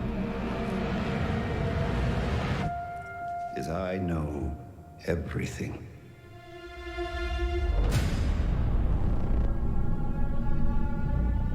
I know there's a war coming. The bombs will only be the beginning.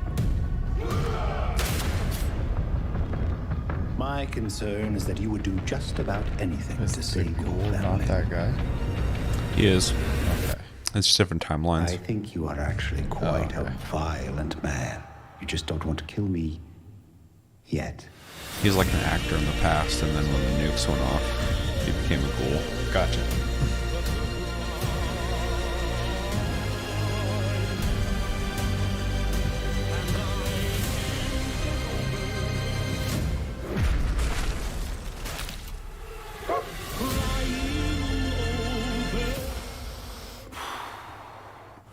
Let's get lucky, shall we?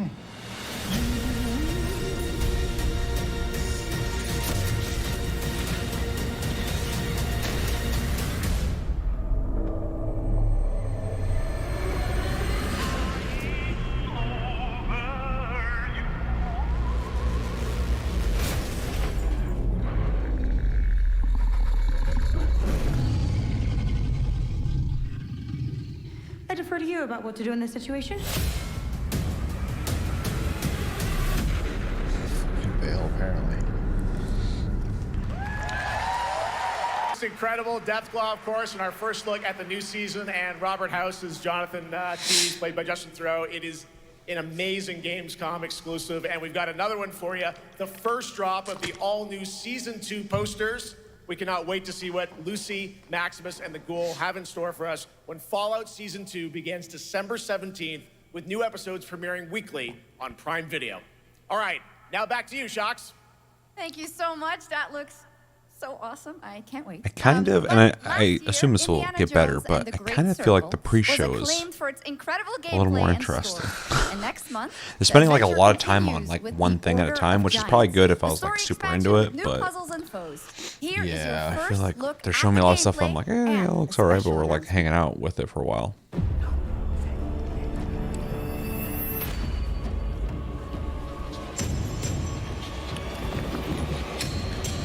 Set of booby traps. I'll finish this game someday. What do you know about the legend of the Nameless Crusader? Fierce warrior. Fought in the siege of Antioch, 1097 AD. Very tall, like a giant. Pope Paul IV had an item of this crusader in his possession, his helmet. Well, I'll tell you what. If I see the helmet, I'll leave it exactly as I found it. After Sound good? playing Death Stranding, I'm trying to figure out when Treybaker had time to do this. Oops. I don't know.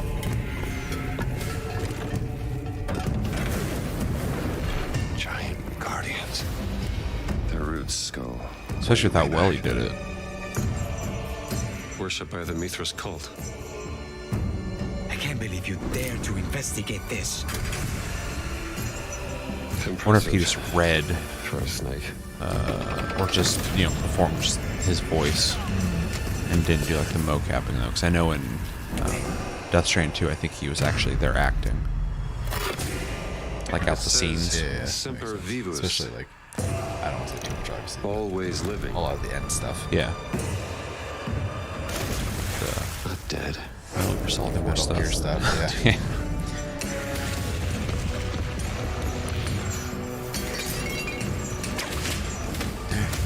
That's fucked up. That guy threw something at him. He punched out of the air and then whipped him in the face. Some Chris Redfield shit.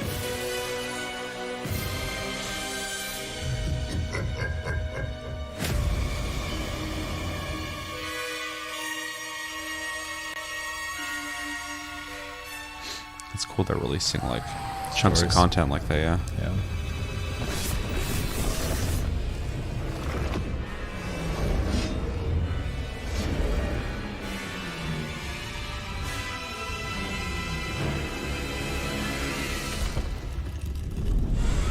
Flashbang. Nice. Nintendo deserves some modern games. Indiana Jones and the Order of Giants is coming on September 4th. And as we just announced, it will also be released on Nintendo Switch 2 in 2026. Yeah, you can clap, of course. Now, let's step into the world of Deadpool. First announced at Summer Game Fest, here is the latest trailer for Deadpool VR, which reveals more of the villains and the release date. My massive, galaxy-spanning streaming network is I'm expanding. so disappointed that we didn't get gameplay for Lords of the Fallen. I need talent. Now that is efficient exposition. Cool at the end of the year. Yeah. Biggest, baddest, faster. I'm just thinking about everything they've shown so far, and that's the one game I wanted to see some shit on. Persuasion. Look who it is. Spyro Gyro, a deluxe portal for 2, if you please. Adoring fans will be watching your every move. Fighting on a reality show to the cheers of trillions. Minimum effort. I have little tolerance for low ratings. Oh, shit. OMG.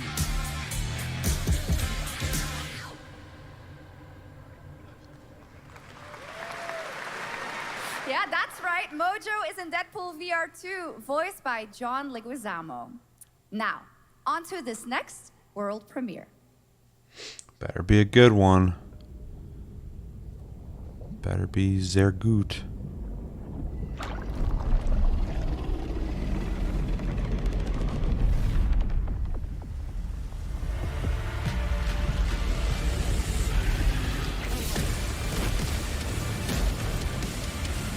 We went from fish to a tank. Yeah, what a weird transition.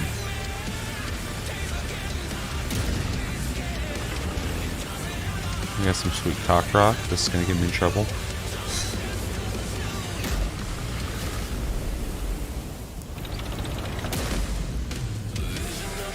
Is this just like World of Tanks content? Yeah, it's probably like some new season coming out or something. I don't know what they do over there. So it's a world premiere. Hey, it's a new tank game. There should be more of those. Shouldn't just be like 2 games. War Thunder. Do they have tanks? I have no idea. I think War Thunder originally was like just a plain game, but I think they added other things. But I don't know. I don't play these games. But then also what with tanks.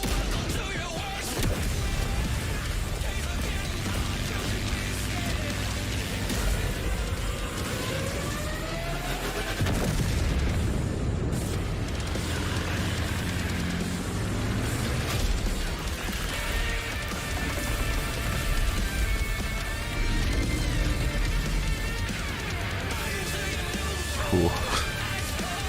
Okay. 2.0, huh? Just like a graphics update. The World of Tanks Update 2.0 lands September 3rd. This is the biggest update in the game's history, featuring 16 Tier 11 tanks and tons of new and upgraded features. Absolutely. All right, next. Saber and Focus delivered Space Marine 2, one of the most fun action games of the generation. Yes. Well, next year they are set to do it again in John Carpenter's Toxic Commando. This FPS action game combines classic 80s action horror with over-the-top They showed gameplay of it. It looks pretty cool. Here is the world gameplay premiere of I'm John literally Carpenter like a Saber Interactive true believer, though. I think they just make fun games. I haven't played a not fun game from them. I think the old IPs getting turned into games has been interesting. Seeing if there's any market for it. Yeah, well, like that clown one. It was fun. Yeah, it was fun. You see my new toy?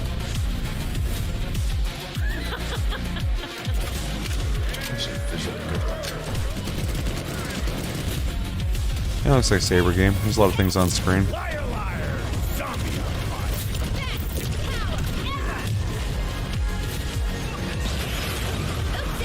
They're wrecking our ride! Could use some help now. I need some first. Can you all please cover me? Whatever works.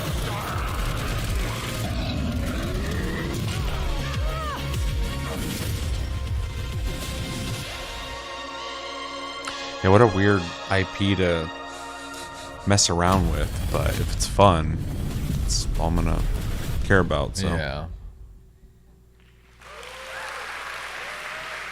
Super fun. All right, our next reveal comes from a true legend of game design, Ron Gilbert, the mind behind Monkey Island, Maniac Mansion, and so many other classic games that defined the golden age of point-and-click adventure games in the 80s and 90s. I loved those games growing up. Well, now Ron is back with something completely new. He's talking like an and unk completely to all these unexpected. Gen It's called Zers. Death by Scrolling, a roguelike, vertically scrolling RPG set in purgatory where you'll battle waves of enemies, hoard gold, and do everything you can to stay one step ahead of the Grim Reaper herself. Here's the first ever look.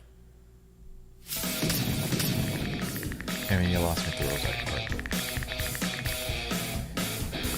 Yeah, it's never like a big selling point for me.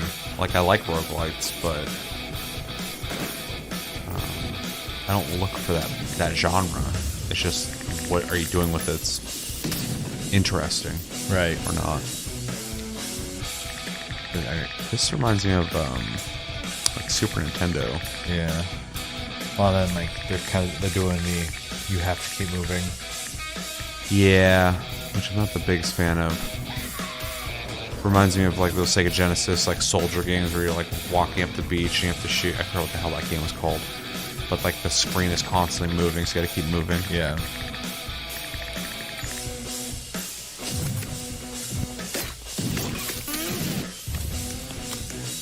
feel like this would be a really good like phone game. Well, I'm sure it will be.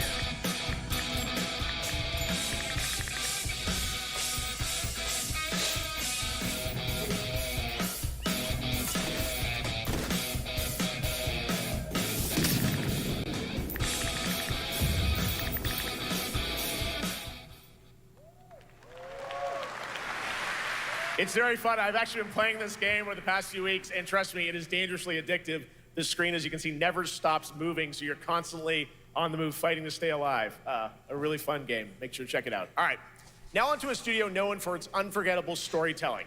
Back in 2019, the groundbreaking RPG Disco Elysium took home 4 Game Awards. Since then, Zaum, the studio behind it, has been through a host of changes, but tonight, 6 years later, those who now make up the studio are ready to give the world the very first look at their next CRPG. It's a dive into the shadowy world of espionage, where the truth can be stranger than fiction, and every failure isn't the end, but the start of a new path. They better be getting real ambitious with what they did with their last game. I once knew a spy. Brilliant, relentless, magnetic.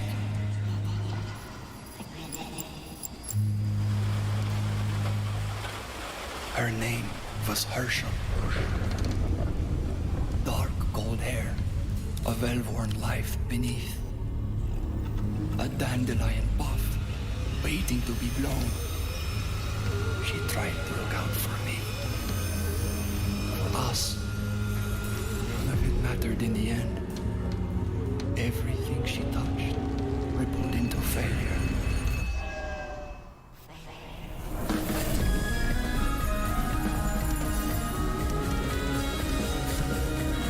Two frames, lots of artwork.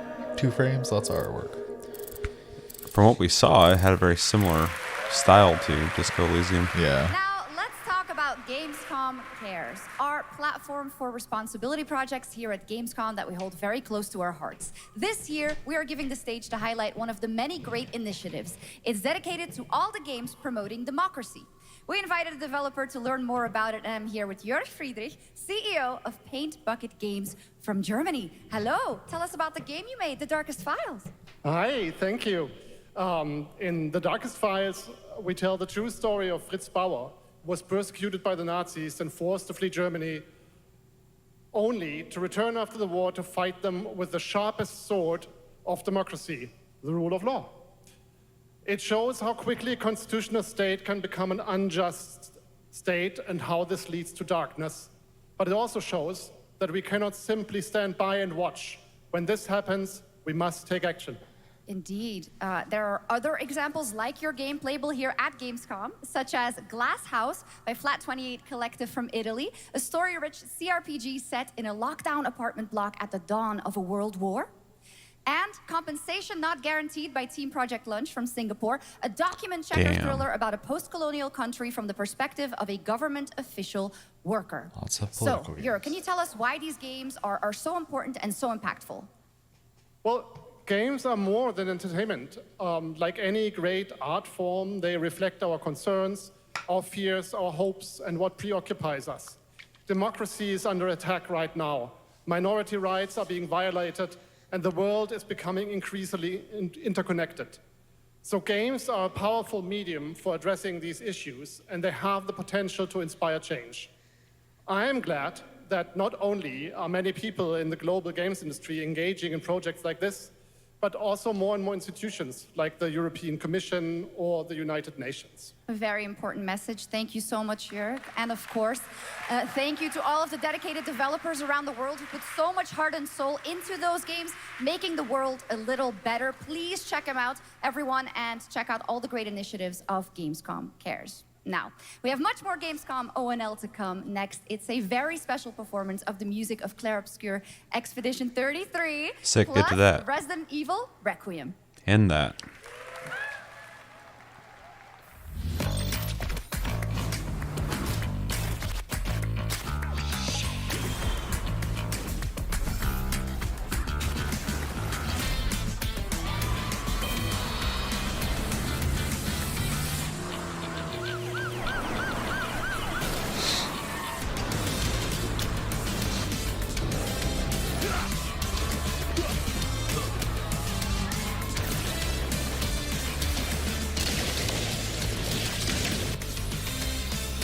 Is this one of the ones you play?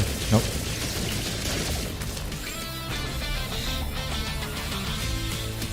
Again, not Hoyo.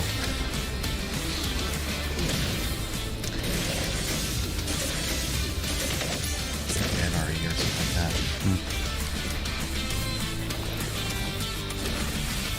NTE, that's what it was. I was like, I don't even know if it's out yet. You're just a There's a lot of companies making that like city style one right now. Yeah.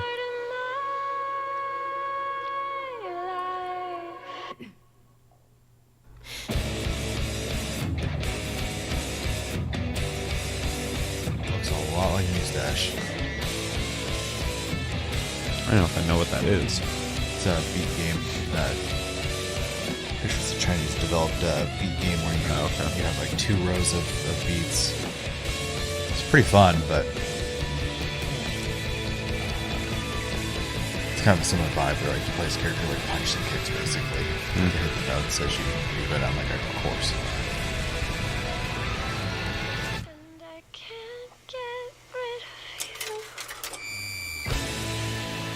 I mean, I like music games, so I'm a little curious. After an ageless slumber, I like the trailer to that. I just, gameplay-wise, I don't know. I'd have to try it. Right.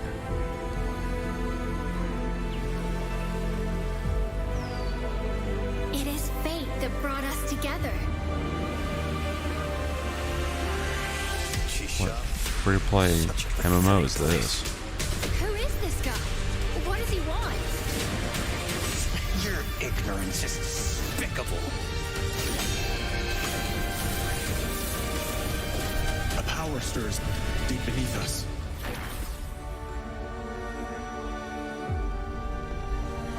Whatever's lurking, it's behind this gate.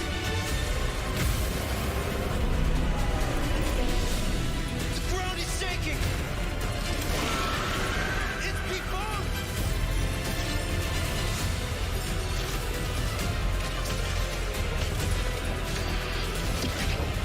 We have to take it down.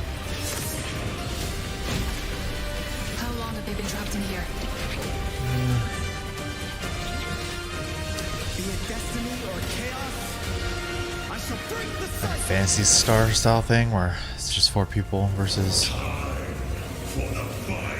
course or whatever. I was gonna say, what does this say?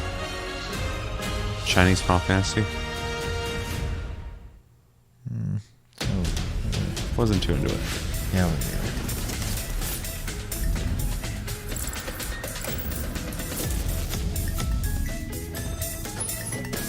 I won't.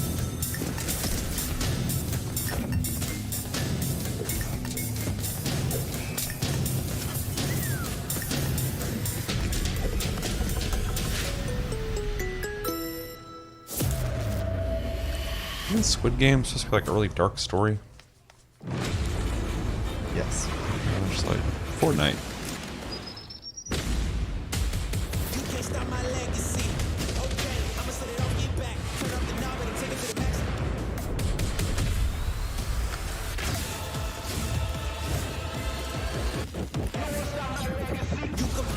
What's ultimate happening?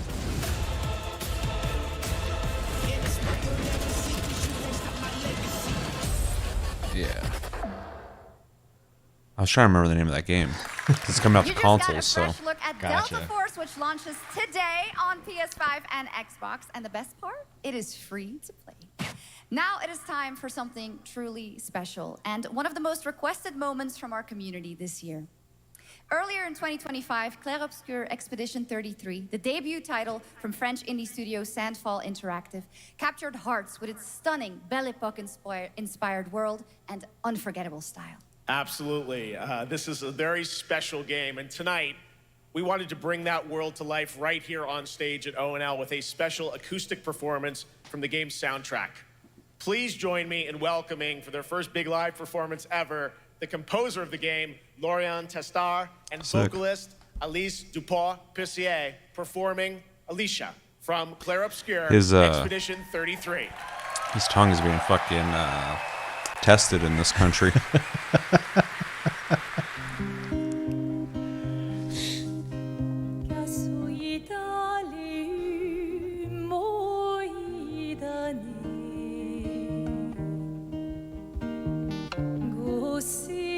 This isn't gonna show any spoilers, is it? I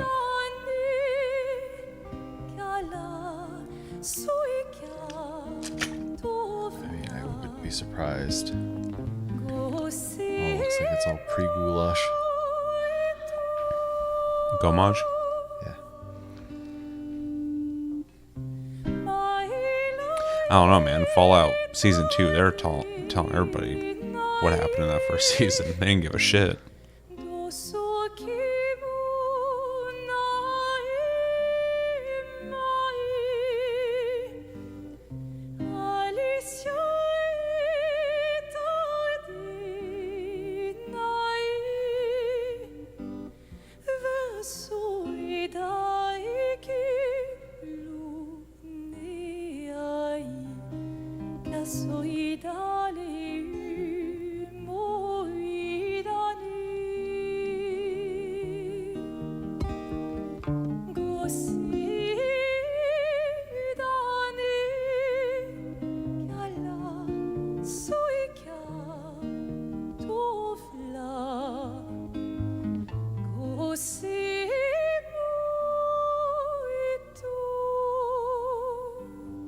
Need to continue my New Game Plus.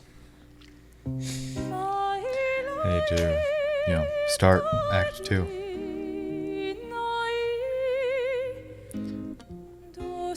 I think Chris said he was in Act 3 now.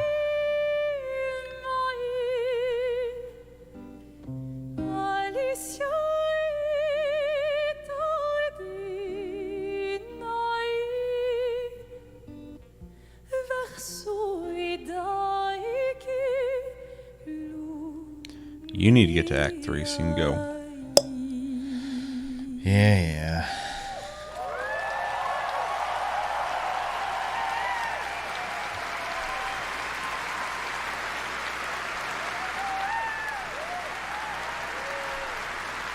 Okay, now do that at the Game Awards with the orchestra. It was absolutely beautiful, absolutely amazing. Thank you so much. And We have so much more opening night live right after this. Oh, I know. There's so much more. How about we get something good, baby? Since ancient times, the Hayabusa and Raven ninja clans have fought to keep peace, with the Hayabusa clan in the spotlight. But your clan, the Raven clan, has always had a secret motive. Thanks. I owe you one, Hayabusa. Expect heavy resistance from the DDO. We're all counting on you, Yakumo. Just buttery smooth. Oh, yeah.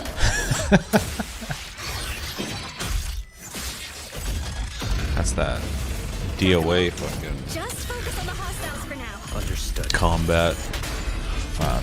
Platinum Games, mixed action games. So. Yeah. Stay away from the I just always thought it was funny that like Ninja Gaiden and the DOA games obviously shared universe, but like they both have like such fluid, fast-paced combat.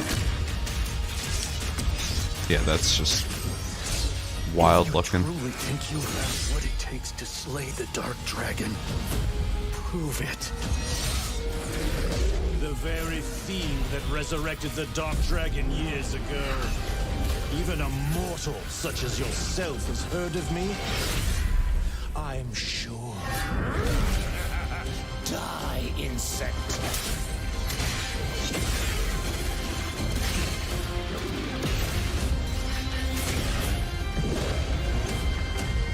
Please, don't kill him. The whole world's at stake.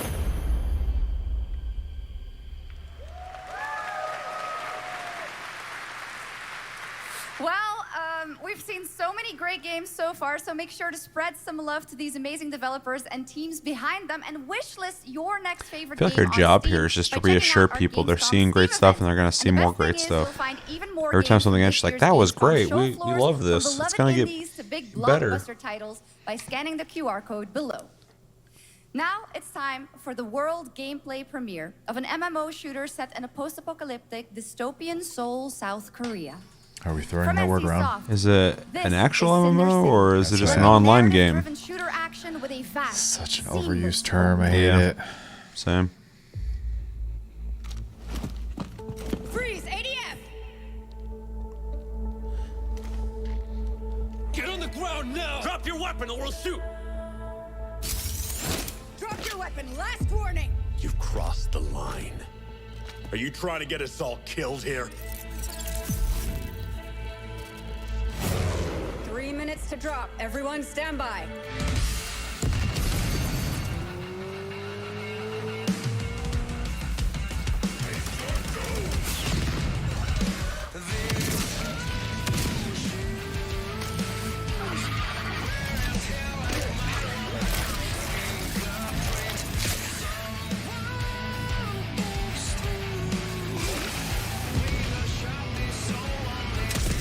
Interesting, it's an online cooperative game that's like horror. Yeah, I was gonna say that. Well, I see more cooperative for it. MMO's kind of a weird one for it because I'm kind of getting like the vision, but that's a lot of people. Never mind.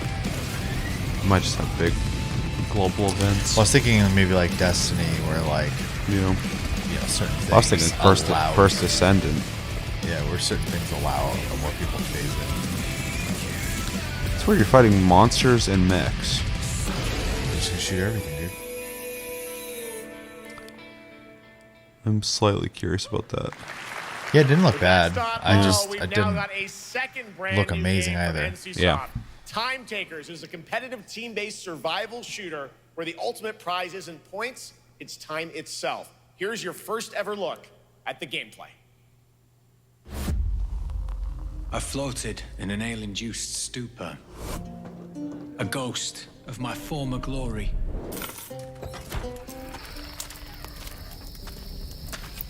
Until one day when I was stabbed.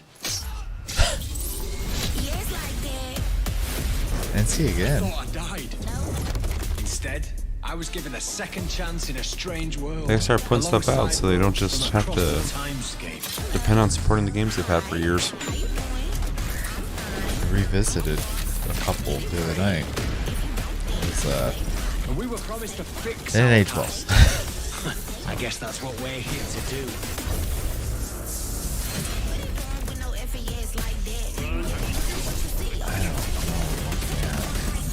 Competitive game.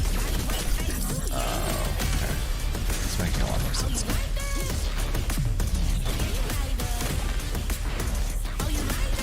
I would prefer seeing like, okay, something like that. Pure gameplay. Not this cinematic view shit.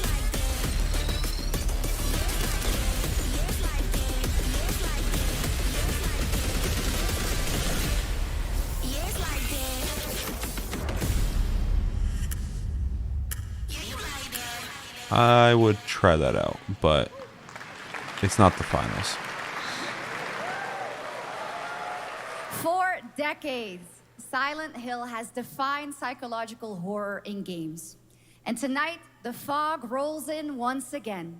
Here's a brand new look at Silent Hill F from Konami, including the reveal of the American voiceover actress Susie Young as Hinako. Oh yeah, they've all been in Japanese. Target show 1 to HQ. We haven't found an active suspect at the scene. It's so good that it's still no water. Honestly, not super excited for this, but I am very curious about it to the point where I will likely buy it. Yeah. Just because some of the people who are involved with it, I like and respect them, so yeah, I don't feel like they would just make some bullshit. And graphically it looks good, but I don't know. Doesn't look scary. In turn,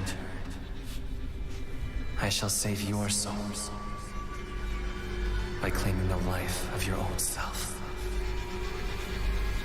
Who was that? What is this place?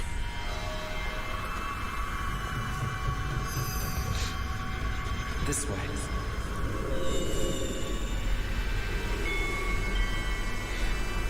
I better get going.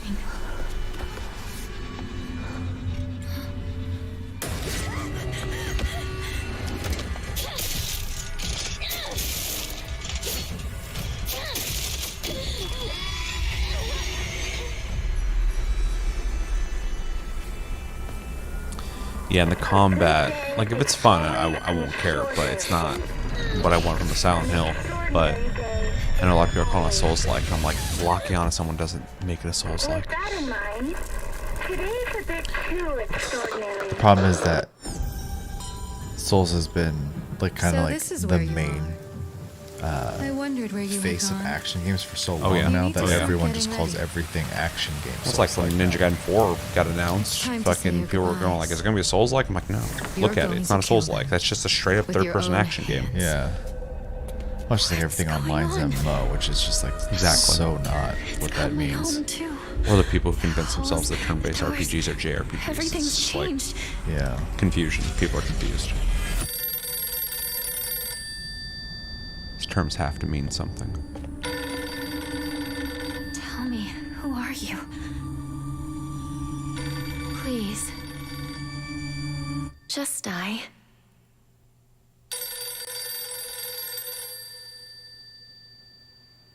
Yeah, definitely curious about it.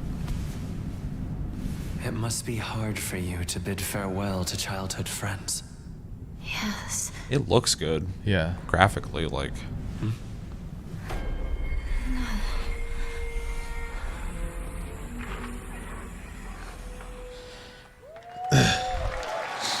Yeah, I'm sure it's also kind of difficult too, because like, how much can they show without just like ruining the game? Sure. People, so.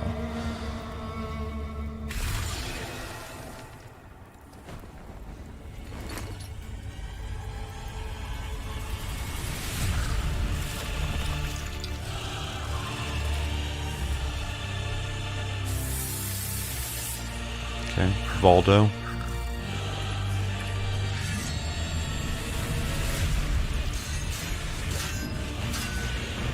Okay, so 2 edgelords fighting. What?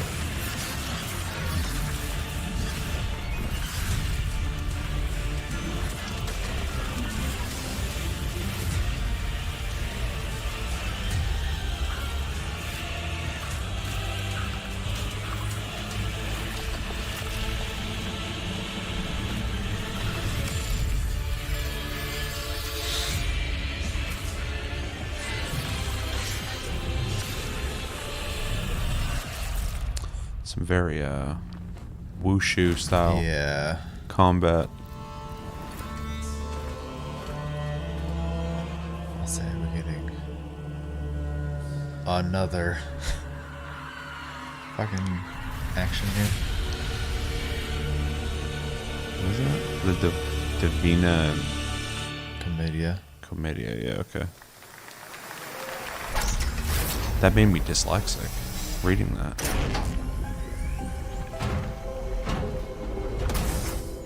I hope this game's good.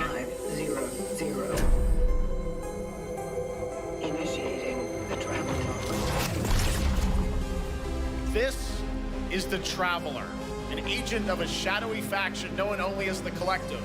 And in Kronos the New Dawn, you'll step into their role. From Polish horror powerhouse Bloober Team, nominated last year at the Game Awards for their Silent Hill 2 remake, comes a bold new vision of survival horror. They made one good game, can't call them Powerhouse don't yet. Stay dead.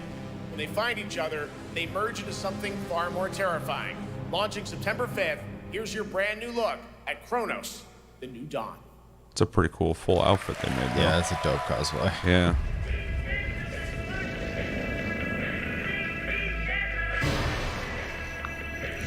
Kitty. Stray 2. Looks like it. Stray Hill F.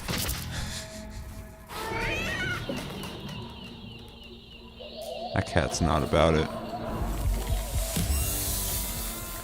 This is how Merrick treats his life in this house. There's Maru coming after him.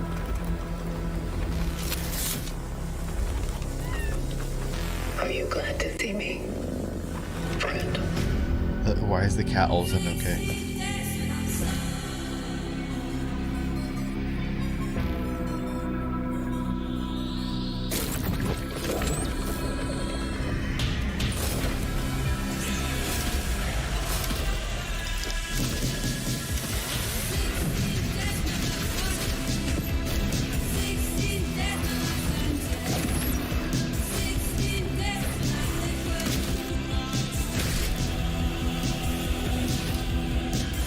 It's so Dead Space inspired.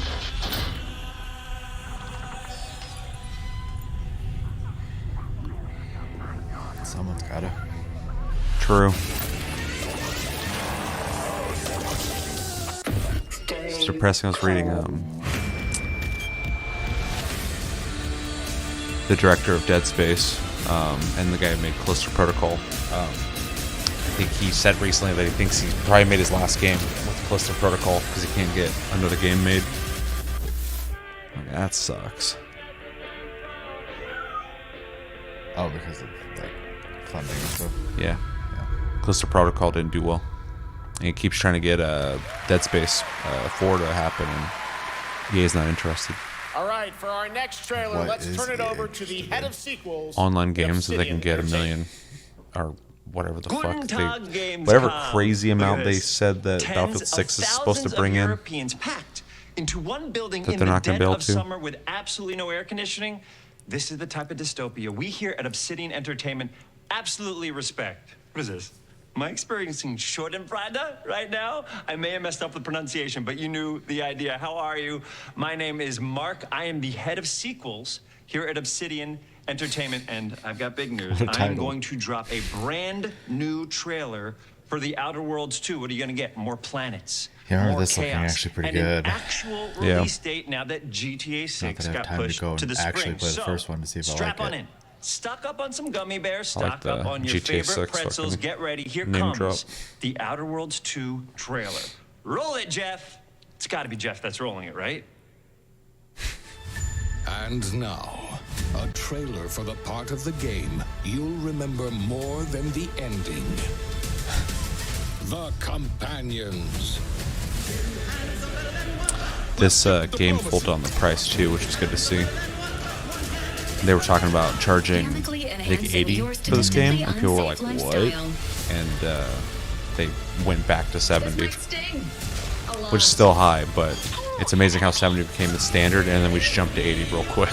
Well, I think Microsoft bought Gold too, didn't they? Yeah, they did it completely, but this was the main one that they brought up. Because people were saying like $80 is too much. I think Borderlands also bought it. Be grateful you're I think not they realize on people fire. just are like, no, dude, I'm too broke. You got to give us some years with $70. You can't just go, oh, you'll do 70. Okay, how about 80? Yeah. And people went no. Yeah, this looks pretty good. And no, you can't sleep with them. I need to clone myself. Yep. Yep. I played the first one for a little bit, and it was pretty fun, but like, I don't know, this one just seems like a more fleshed out version of it. Yeah. Which you would expect from a sequel, obviously. For sure. It's looking like it. Lots more to come here at ONL, but now a first look at Inzoi Island Getaway with Inzoi's first and free DLC, which is coming tomorrow. I forgot that came out. Not me, because Steam was like, that went on sale today.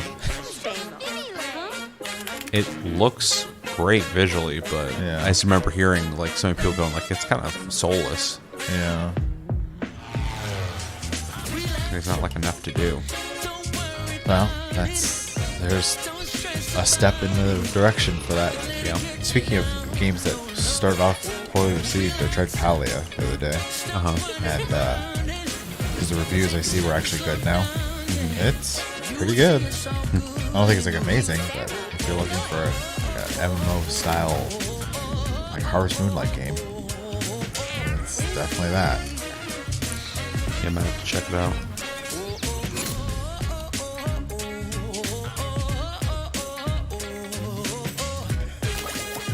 Is that the most I've seen in this game? Is people using the character creator and then like using it as like a VTuber avatar, basically. Where calamity began, this trial shall end. Awakeners, prepare for the final confrontation. Can we just see this game? Timekeeper, whatever they called it.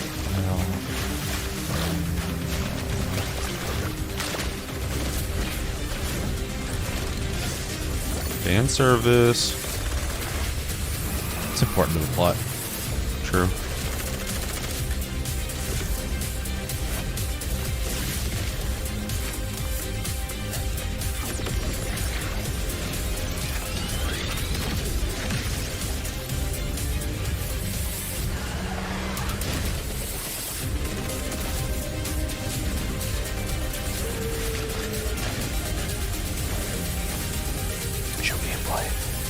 No. I haven't even heard of that one. And we didn't even see what the hell it's like. I have this wish list. The anime got done dirty, which is sad, but なんとかなってよかったな。けどな、俺たちにまた一つ面白い運命が待ち受けてる気がするんだ。 Yep. Don't know nothing about this. Not do anything for me. 楽な冒険じゃないだろうな。この広い世界にはたくさんの試練 Decent がある quality, at least. no, that's why I even like decided to put my wish list, because it just looks like a open world action adventure game with the characters from that show. So With anime games, I'm always just like, as soon as they're like anime game, and then before they show the gameplay, I'm like, is it going to be a throwaway anime game, or is it going to be like you're actually trying anime games? Because they pump out anime games and not put a lot of effort into them. for sure.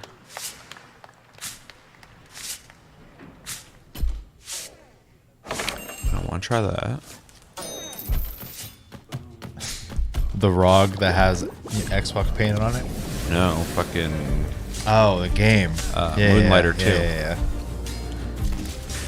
I mean, I would try the ROG, but I have a Steam Deck and I have a PC that's gonna do better than it, so I'm not really in the market for one. Yeah, I just think it's really good. People I've seen just embracing calling it an Xbox.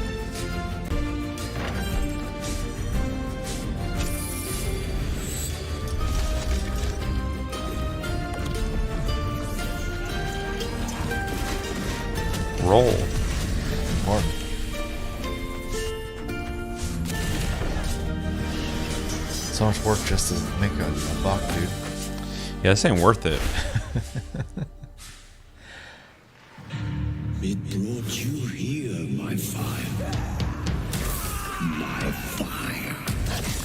Is this ever coming out?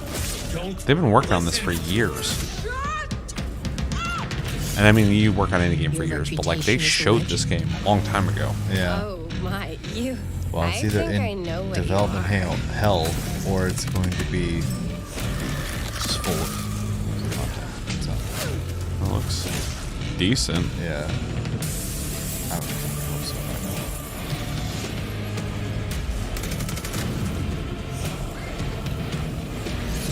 Probably also worried because I know the first game's like a darling for a lot of people. Oh yeah. So.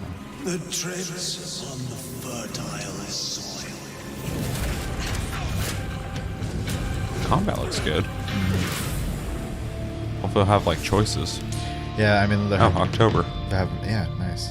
It's actually coming out. Nice. Having fun, like actually making combat like big news. We finally have big a and firm release exaggerated date with for the Vampire people flying away and Bloodlines stuff 2, like that when they hit. October 21st of this year. And next, since we're here in Germany, it is only fitting to spotlight a homegrown success story. The deep survival crafting of Enshrouded from Keen Games in Frankfurt. Still in early access, Enshrouded has already let friends adventure, fight, and build together in endless ways.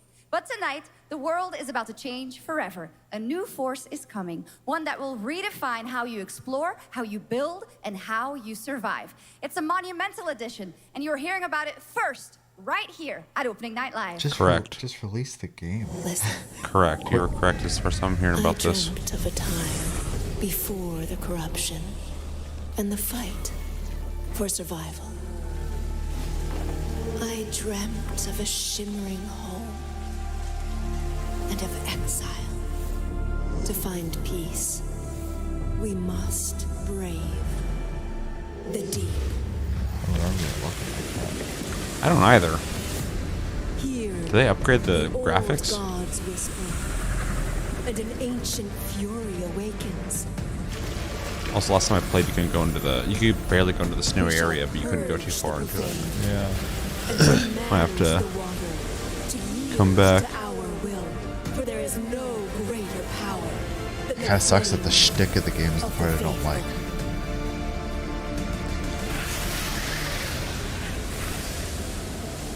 Yeah, that looks sick. Need to play it again. Awesome. And tonight at ONL, we have news of the latest Xbox franchise that is coming to PlayStation for the first time, and the reveal of brand new expansion as well.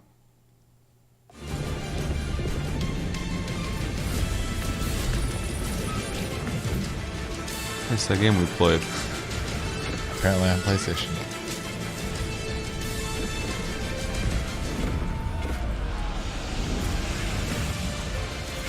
Good. PlayStation 5 deserves that.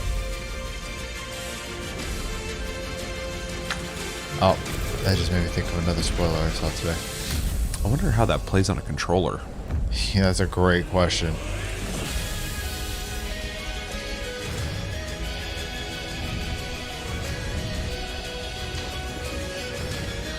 Ugh, I'm getting PTSD from when we played. Just endlessly trying to take that one spot. Yep.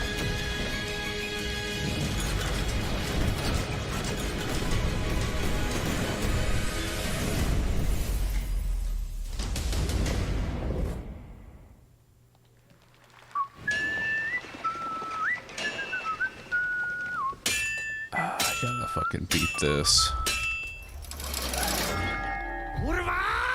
Honored friends, masters of the blacksmith's guild, let me introduce a young master of our craft and new owner of Kutenberg's old forge, Henry of Skalitz.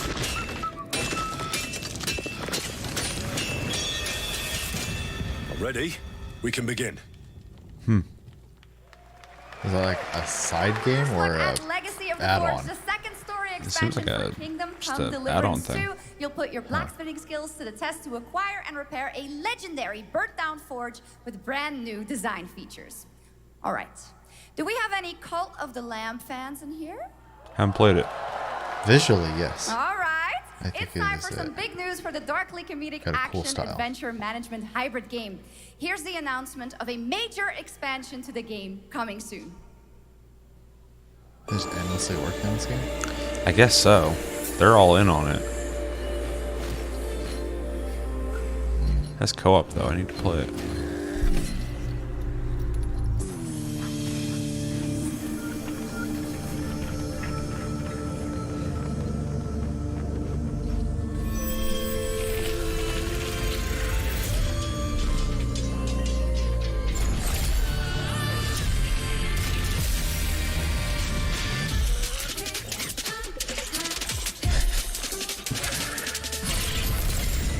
So cute and disturbing at the same time.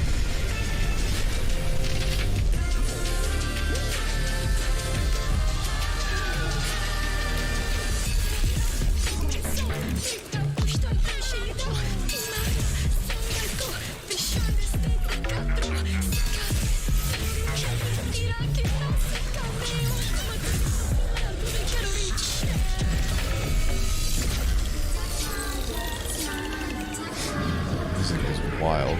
Yeah. Awesome. Now, last year, World of Warcraft celebrated its 20th anniversary and kicked off its 3-expansion story arc, the World Souls Saga. Here to tell us more about what's to come is executive producer Holly Longdale. Who's still playing? Who? Yeah. Almost everyone I was playing Final Fantasy 14 with is playing right now. Oh, really? Yeah. In fact, Chris with the CH threatened today to put it on the player's choice pick for us. Hello, everyone. I said, well, if it gets picked, I'd have to play it. But I'm excited to be here to reveal. Don't expect you talking about that community pick? Our next adventure, World of Warcraft Midnight. It's coming up soon. I'm equally excited to welcome you all I'd home have to at that with point. our new housing feature. And if you're here at Gamescom, please come by and check it out on the show floor.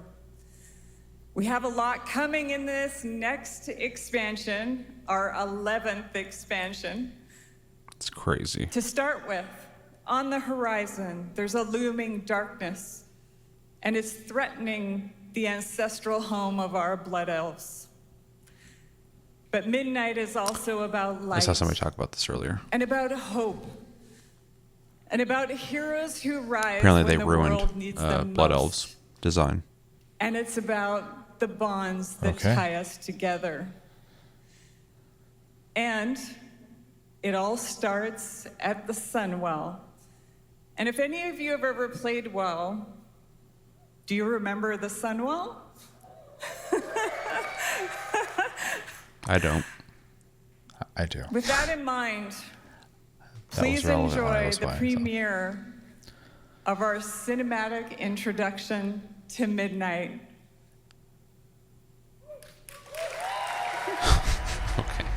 This whole production's been really goofy. Yeah. Maybe it's the German people. I don't know. The light guides my steps and illuminates my path. The light flows through me, and by its grace am I made one with all that is sacred. The light. Liadrin, it has begun. I need you with me on the wall. Lorthamar, the void will envelop us soon. Only the light can save us now. No. The time for prayer has passed. The Sunwell will not fall. Not while I draw breath.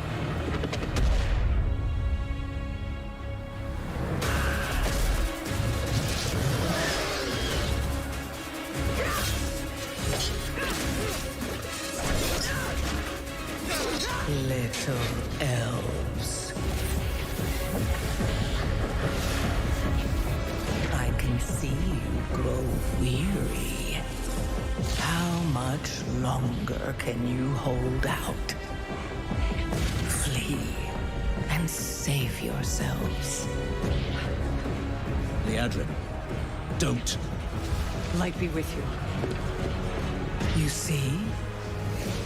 She understands it's hopeless.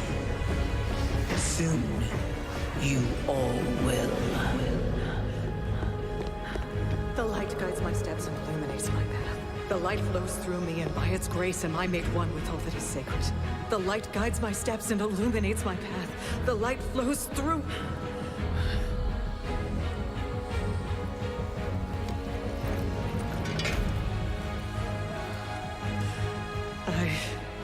I know that I am unworthy. I don't know if I deserve your help, but I know my people do. Please give them strength. I admire your spirit, but that will not save you. Soon, I will break your world. You can't even break one elf.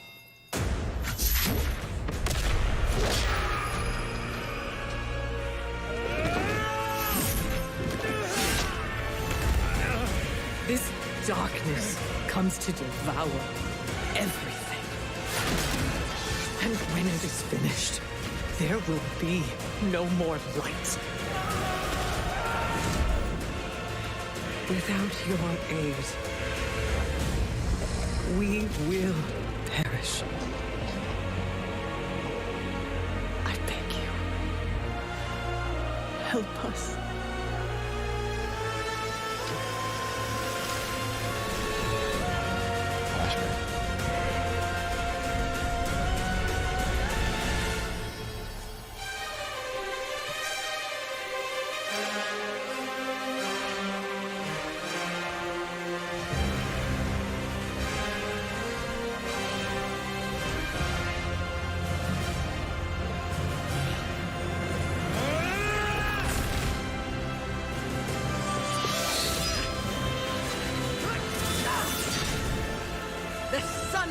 Will not fall. Not while we draw breath.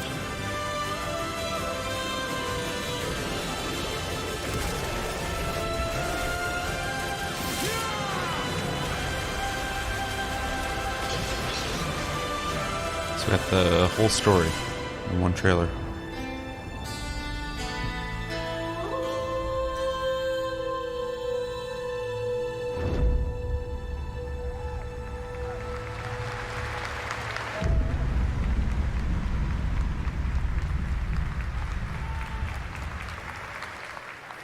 Remember, boys, no pre-orders. What a great cinematic. Nobody does those better than Blizzard, and hope you guys enjoyed that. All right, next is the global announcement of a new project from Team J, the dev team behind Delta Force. Project Spectrum is a tactical shooter for the fearless. It is a physiological horror PvEVP game. That's right, where you battle against monsters, other players, and your own sanity as widespread anomalies twist around the world. Not shooters. The horror or become the horror itself. Show gameplay. Can you describe the sound in the recording? Yeah, we've gotten a lot of CG. Yeah. It's driving me crazy. Can't get excited for a game, for the most part, off just CGI trailers. Let's go back to the start.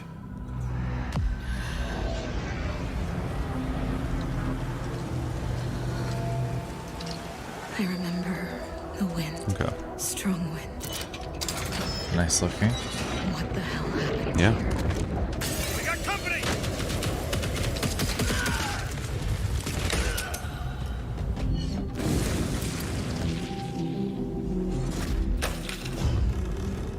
I would never play it.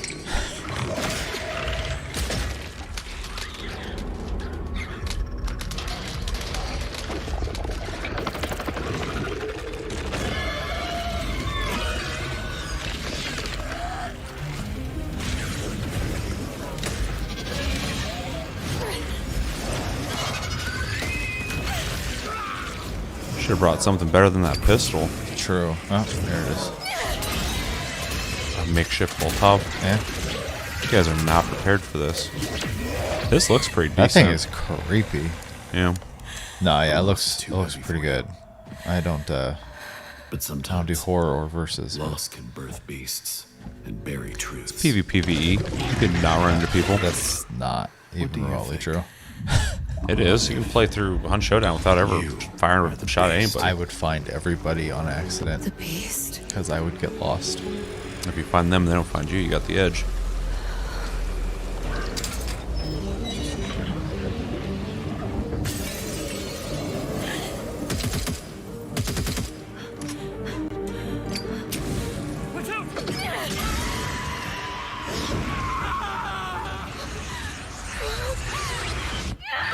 Oh, fucked up. Do it again. Oh, did she turn into a monster?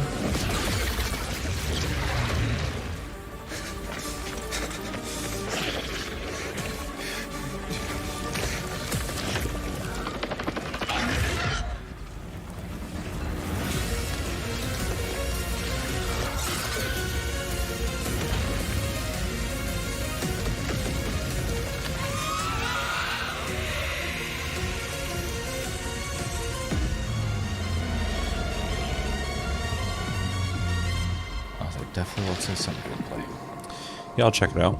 I prefer them do a like gameplay preview though and explain what the concept is. Yeah.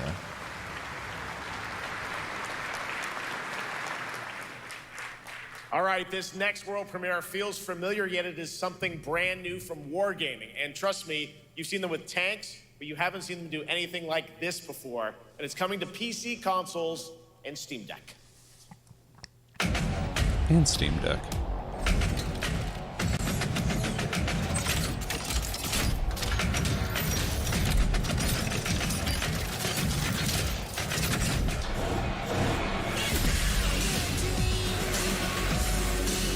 Tank racing game.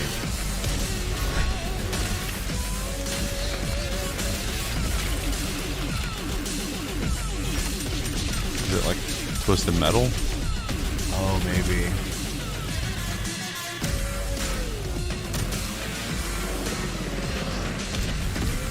Damn.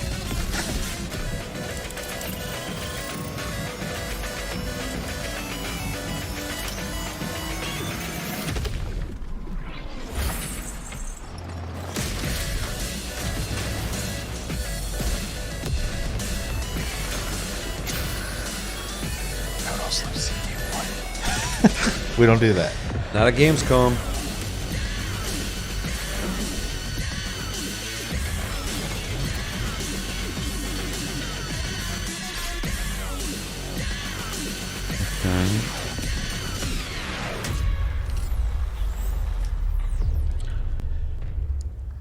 World of Tanks Heat.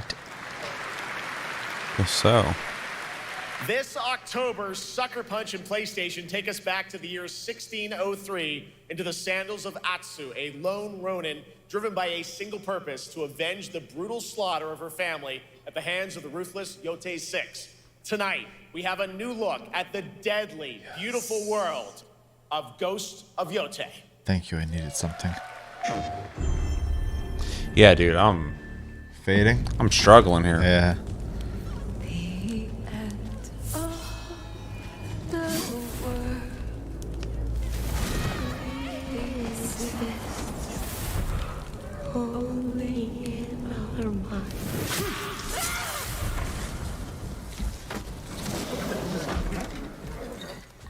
Are you going to give me a line?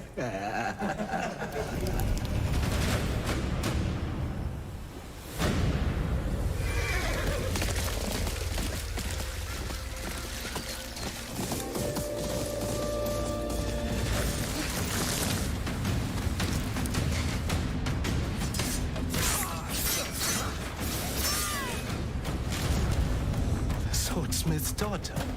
I watched that tree burn. How did you escape? Same way. I survived every battle. The thought of killing you.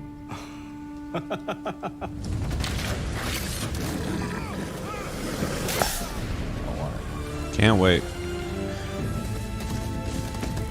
Bro, I'm gonna spend so much time just looking at the environment. We played the first game running around and riding your horse. Driven by vengeance. So, that's probably true. Sometimes I feel like that is what I am.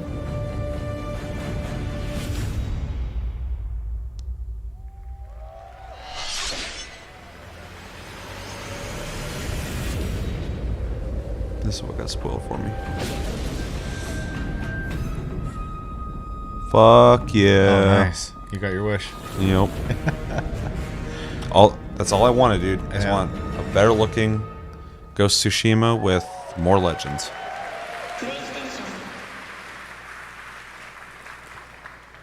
There you have it, an amazing new look at Ghost of Yotei, out October 2nd for PS5, and confirmed today on ONL. It's also getting a Legends co-op multiplayer DLC in 2026 with fantastical supernatural story and survival missions, all free if you own the base game.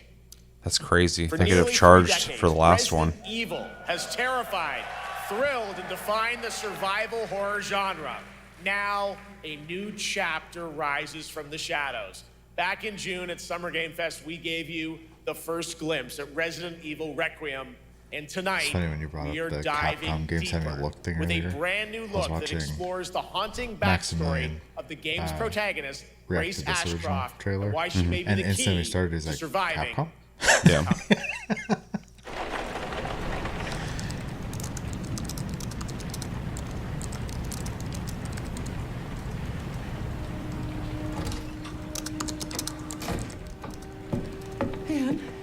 Hang on. You have been on that thing all day. Well, if you're gonna work so late. Get some sleep, eh? I'm almost done, just a sec. It's really coming down hard. Mom, phone. Mom. It's right beside you. Everyone has those Resident Evil eyeballs too. Hello? Miss Ashcroft? Yes.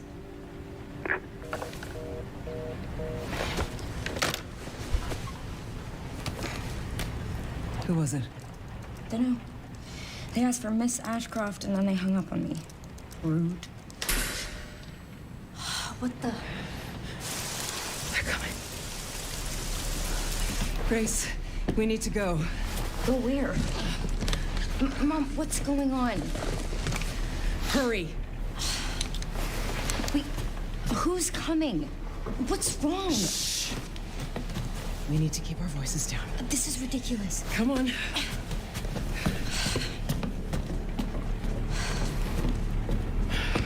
Tell me what's going on. Now is not the time.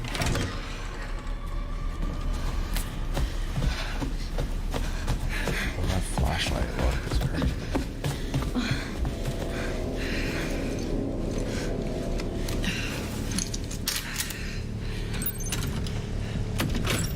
Seamless. Stay close. Mom, wait. Looks so good. Grace, keep moving. It's dark as fuck. Thank you.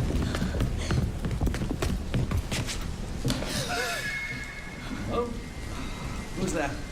That guy's about to get got. Oh, I'm so sorry about the power outage. What happened? It's really no excuse, and I apologize Why for are you the playing it as inconvenience. base, dude? No, it's fine. Don't worry. I should have it fixed soon. I just need to find my... You called that in. Juicy. Come on in here, Grace. Grace, look at me. Grab my hands. Okay, look at me. Look at me. In and out. Breathe in. Square breathing. 4 in, pause 4. Oh, Grace. Breathe out 4. I promise you, I will explain this all to you one of these days.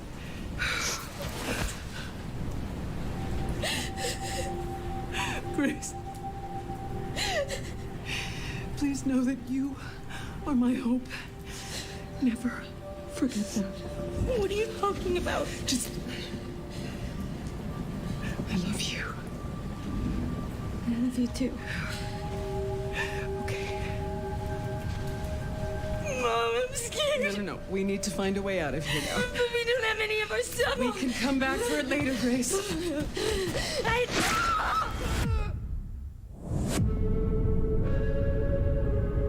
That VA works really good. Can't wait. That game is insane. I got to see that sequence in Osaka about a month ago. There's a lot more to share, and there is a reason it was the most wishlisted title coming out of Summer Game Fest this June. Now, for those of you here in the arena tonight at Gamescom, it was awesome. Good news. That's what he always You'll be says. over on the show floor, be the first players in the world to get hands-on with a playable demo of Resident Evil Requiem at the Capcom booth as we count down to the launch this February. A huge thank you to Capcom and Takeuchi-san for that special look. And with that, Gamescom Opening Night Live comes to a close. But the celebration of gaming doesn't stop here. We'll be back on Thursday, December 11th for the Game Awards, streaming live around the world as we honor the best games of the year and give you a glimpse of what's coming in 2026 I mean, it might and beyond, just be at Gamescom, wherever you new saw. game It doesn't necessarily have to be part of the presentation. You're leaving, but before we say goodnight, we do have one last surprise. Oh, okay. A global announcement from a studio that walked away with multiple Game Awards wins for its last project. Please take a look.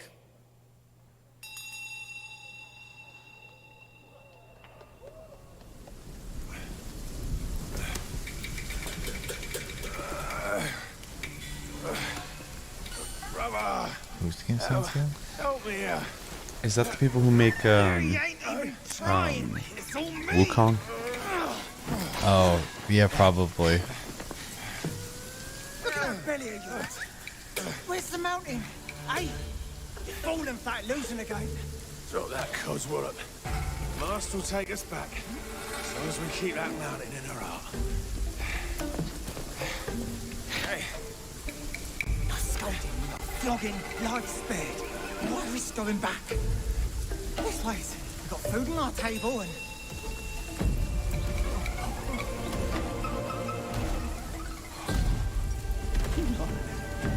They're coming for us.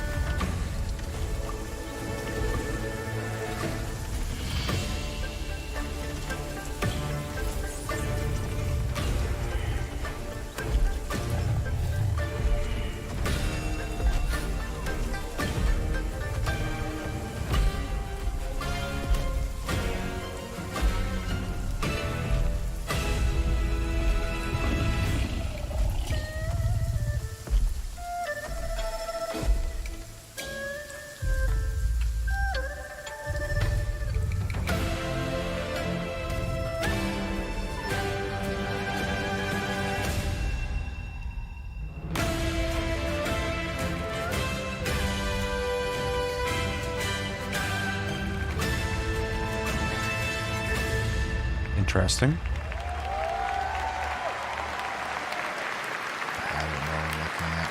I don't know either. I mean, that CGI was really good. Science has announced and kicked off development of the second title in the Black Myth series, this time starring Zhong Kui, the ghost-catching god who wanders between hell and earth. This will once again be a single-player ARPG rooted in ancient Chinese myth and folklore. And don't worry, to those who love the Black Myth series, the westward journey won't end here either. It's been amazing opening night live tonight. Thank you so much to Shocks for joining me. I didn't realize they were going to make more as a series. So much fun. Also a huge announcement at the end of that to close out opening night live this year and kick off Gamescom 2025.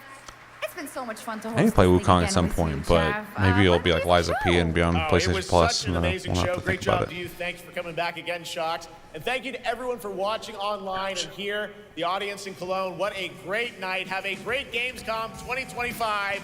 And we'll see you on December 11th for the Game Awards in LA. Good night, everybody. Can't wait for that. To see if Death Stranding 2 or Claire Obscure wins. All right, that was ONL. Yeah, it was. Well, what do we think? Because I gotta say, I kind of struggled with it a bit. I admittedly got like 2 hours of sleep last night, so I'm tired. But was very excited to watch this. But there was a lot of the pace was slow, and there was a lot of time dedicated to games I wasn't particularly super interested in. But that's fine because not every game's for everybody. For sure. But then yeah, there's all the weird audio fucking issues and. Well, not even just audio, like even some of the camera stuff was like camera stuff off. was weird. There's one shot where it like zoomed in, started going like this, and then it switched to the next camera. I was like, what the hell was that? But we got some announcements here. We got some good stuff. I think we saw way too much CGI though, and not enough gameplay of games. Fair, yeah. I think like that was pretty across the board, which kind of sucked. But definitely a lot of stuff that I'm gonna keep my eyes on. But any game that I was even potentially slightly interested in was mostly just cinematics. Yeah. So, what were you going to say? Sorry. No, I was gonna say overall, I mean the show itself was a little rough, to be honest. Yeah, a little rough. Surprising. I definitely feel all my aches and pains from work, and was very aware of the Focusing time. on them. Well, yeah, which is not great. I shouldn't, I should be distracted by what's going on in front of me. That doesn't mean that there wasn't some cool stuff. Obviously, there's some like pretty awesome stuff I got to see in here. Obviously a big highlight for me was the Monster Hunter and Final Fantasy crossover. I was very excited to see that. I'm drawing a blank on everything that was even in the show at this point. World of Warcraft, Midnight. I mean, it was a Blizzard CG trailer, so I mean, I got no complaints in that regard. I just don't know anything about the story anymore in that game. So, Ghost of Yotei, obviously super excited for. I don't need to see any more in that game. All they literally had to do was announce it, and I was like, okay. Yeah, that's where I was at, and then I was just like, you guys got to do Legends again, and then they confirmed. I'm like, okay, cool. Yeah. See you then. Yeah, so that's cool. They spent a lot of time on Black Ops And Batman. Yeah, it was They kind spent a of lot of time wild. on a lot of things. And then the Fallout ad in the middle, and yeah, I don't know. Overall, I mean, This game looked cool. It was a rough. I already said this, but it was a bit of a rough show. It definitely felt. I felt the time the whole time. There was a couple highlights, which was pretty awesome. And I was very happy to see them. Though honestly, I probably could have done with just like looking up trailers on YouTube instead of watching a whole show for them, which I hate saying because I actually love watching these kind of shows. So. Yeah, I mean, we talk about presentations all the time, like not just what was shown, but how the presentation was done, and that was pretty rough. The whole flow of it, just like you were saying, had me kind of checking my watch. Yeah. To see, or every once in a while I was checking how far into this we were, because I'm like, how much more do we have left? When are we going to start getting some good stuff? So, and we did get some good stuff, but yeah, I don't like watching a presentation when I'm thinking about that. This is one of the highlights for me though. This game looks really fucking cool. It definitely looks cool. Yeah. But yeah, I pretty much agree with you on everything that you said. Outside of, like I already emphasized, the CG. I wish we got more gameplay, which we're getting with this, which is great. But yeah, we got some good stuff. Resident Evil Requiem is. You don't even have to show me this. It's a must play for me. I love Resident Evil until they ruin it again, and I hope they don't. I will be playing Resident Evil. So, but this looks great. Graphics look great. The voice work was good. It looks creepy, which is what I want from a survival horror game. That is my big point of contention with Silent Hill F. Is I am interested in it, but then when I look at it as like a horror game, I'm like, it doesn't look scary. But I still want to play it. This Black Myth game, I don't have the context of who we're seeing here, but this cinematic looks fantastic. I need gameplay though. But it is kind of cool to see that they're already on their way to make their next game, although it took them so long to bring Wukong out. How long is this going to take? I don't think it'll take as long because I assume they're just going to use the same engine. Yeah, well, yeah, of course. But I'm just saying, if they're announcing this now, are we going to get this game in 6 years? Ghost of Yotei's great looking. Of course, it looks good in every way of like, it's more Ghost of Tsushima with better graphics, stuff like that. But like, it looks impressive when I'm looking at it. I'm like, this looks like, the current gen games we're wanting visually, and I'm excited for that. I'm also so stoked for confirmation on Legends, and that they're bringing it out for free again is crazy, but awesome of them to do. If they can match what they're able to do with the first one, I'll be very happy in terms of Legends. If they can do more, that's going to be awesome, because I just wanted more from Legends. I thought it was such a cool multiplayer mode. And for all those people who are like, just focus on the single player, don't worry about multiplayer, don't just tack it on. That conversation didn't work for Ghost of Tsushima because no one knew Legends existed. The game came out, people who liked it, and then Legends came out, and it's like, oh shit, and this is really good. Yeah.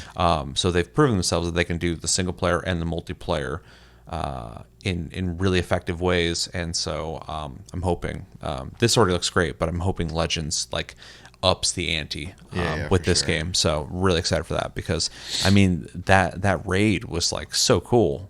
and they put all that work into it. And they didn't need to, but they did. I forgot what this is called, but this PvPvE horror, game, tactical, definitely has my attention. I'm getting, oddly enough, like kind of Hunt Showdown vibes in the sense that you're like going and attacking a boss to kill it. You're in these like tight spaces, but then the mechanic of like somebody dying and turning into a monster, and that might be like the PvP aspect of it. Maybe I don't know. Kind of reminds me of, oddly enough, Reverse, which was a terrible game, Resident Evil Reverse. But in that, when you die, you turn into a monster. Or even like Halo Zombies, right? Sure. Weird example, but World of Warcraft, for anybody who's like still playing and you know excited for a new expansion, 11 of them. You're getting more content. That's awesome for you. Blizzard still has a very distinct ability to make fantastic CGI, which is great to see, because them and like Square are like some of the best in like making CGI cinematics. Well, Square didn't make their own anymore. They outsourced it. Sure, but whoever's responsible that they're getting to do it is producing fantastic CGI. So, so Blizzard's doing a good job at that. Other than that, I'm not a WoW guy. So, but if somebody were to pick that for community pick game of the month, I would play it. Anime games, those are all cool. Chronos, I'm interested in just because it looks like Dead Space, and I love Dead Space. So, I'm hoping Bluebird can do something awesome with it. Some of these PvP games looked all right. There's a lot of like free to play games that they showed off throughout this that really, you know, looked kind of interesting, but not like super exciting. There's that one MMO that looked kind of interesting.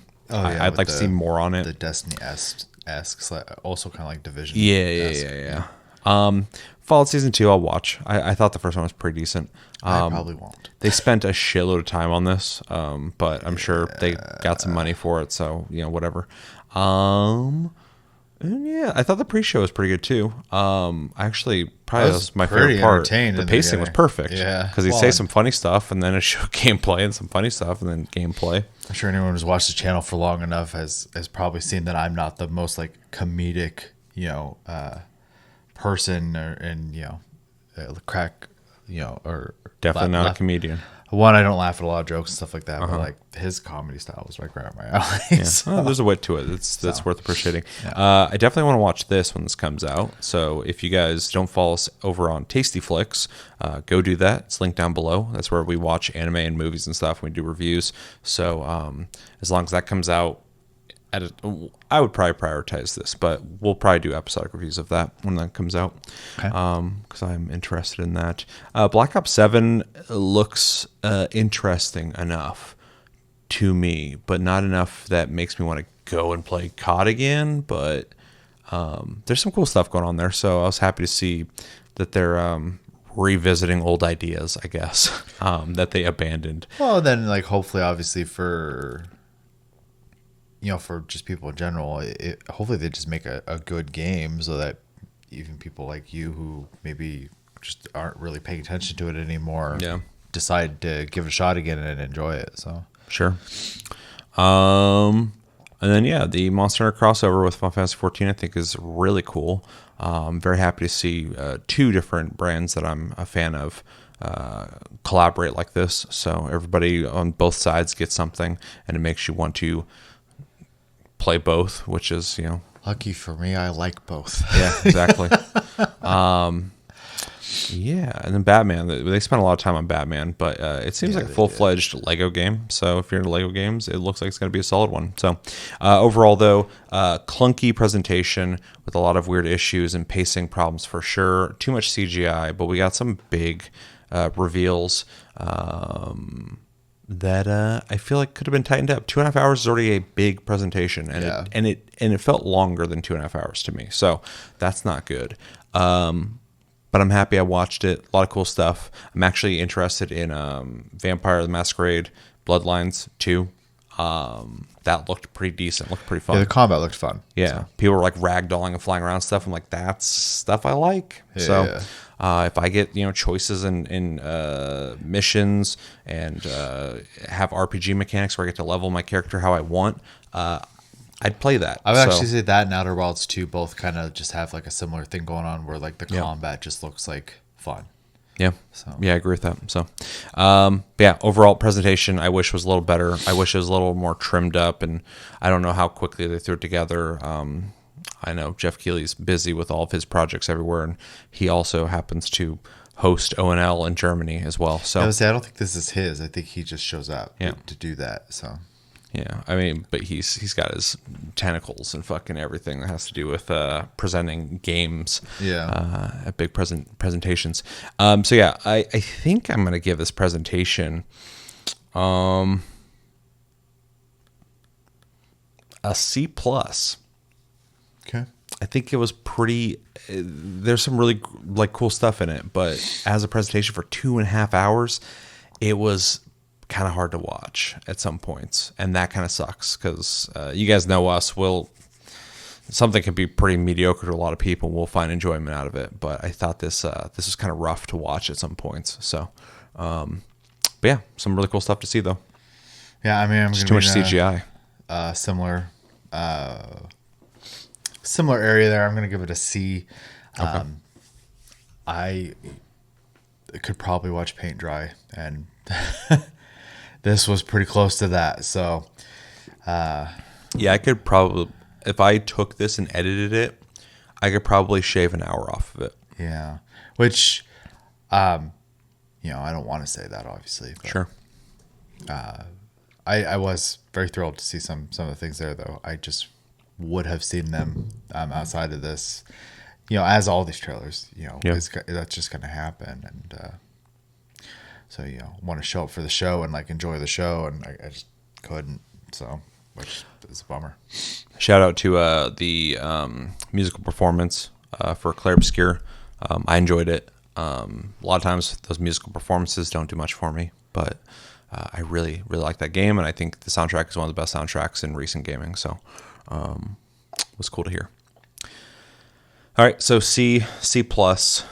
Not big fans of the presentation, but it was passable. It's fine. With some really cool announcements, but man, I wish we saw more gameplay. Anything else? I don't think so. All right, let us know in the comments what you guys think about Gamescom, ONL. What were the biggest highlights for you? What are you most excited about? Maybe you're disappointed with some stuff. Maybe there's some stuff you wanted to see that we didn't get to see. And like the Helldivers 2 thing I saw, like Halo thing. Yeah, Where was that? I think I saw that too. Yeah, it might just be part of Gamescom, but not this presentation. Yeah. Maybe it's not big enough to have here. But yeah, let us know what you're thinking about in the comments below when it comes to Opening Night Live. Stay tuned. We will have more episodes coming soon. Hopefully, work schedule gets a little better here soon, so we can start doing the long form content again. But I have been putting out a lot of shorts, so I have been putting content out, and people have been engaging with it. So happy to see that. Yeah, more episodes coming soon. Also, Game of the Month and Plus Club definitely are coming in, I think, 2 weeks. 2 more weekends? Yeah. So make sure to be playing Liza P, the anime game, Daisy, and was it My Hero?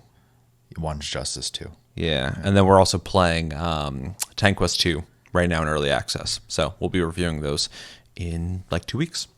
All right, I've been Seth, this has been Chevy. Until the next episode, have a good one, guys, and take it easy.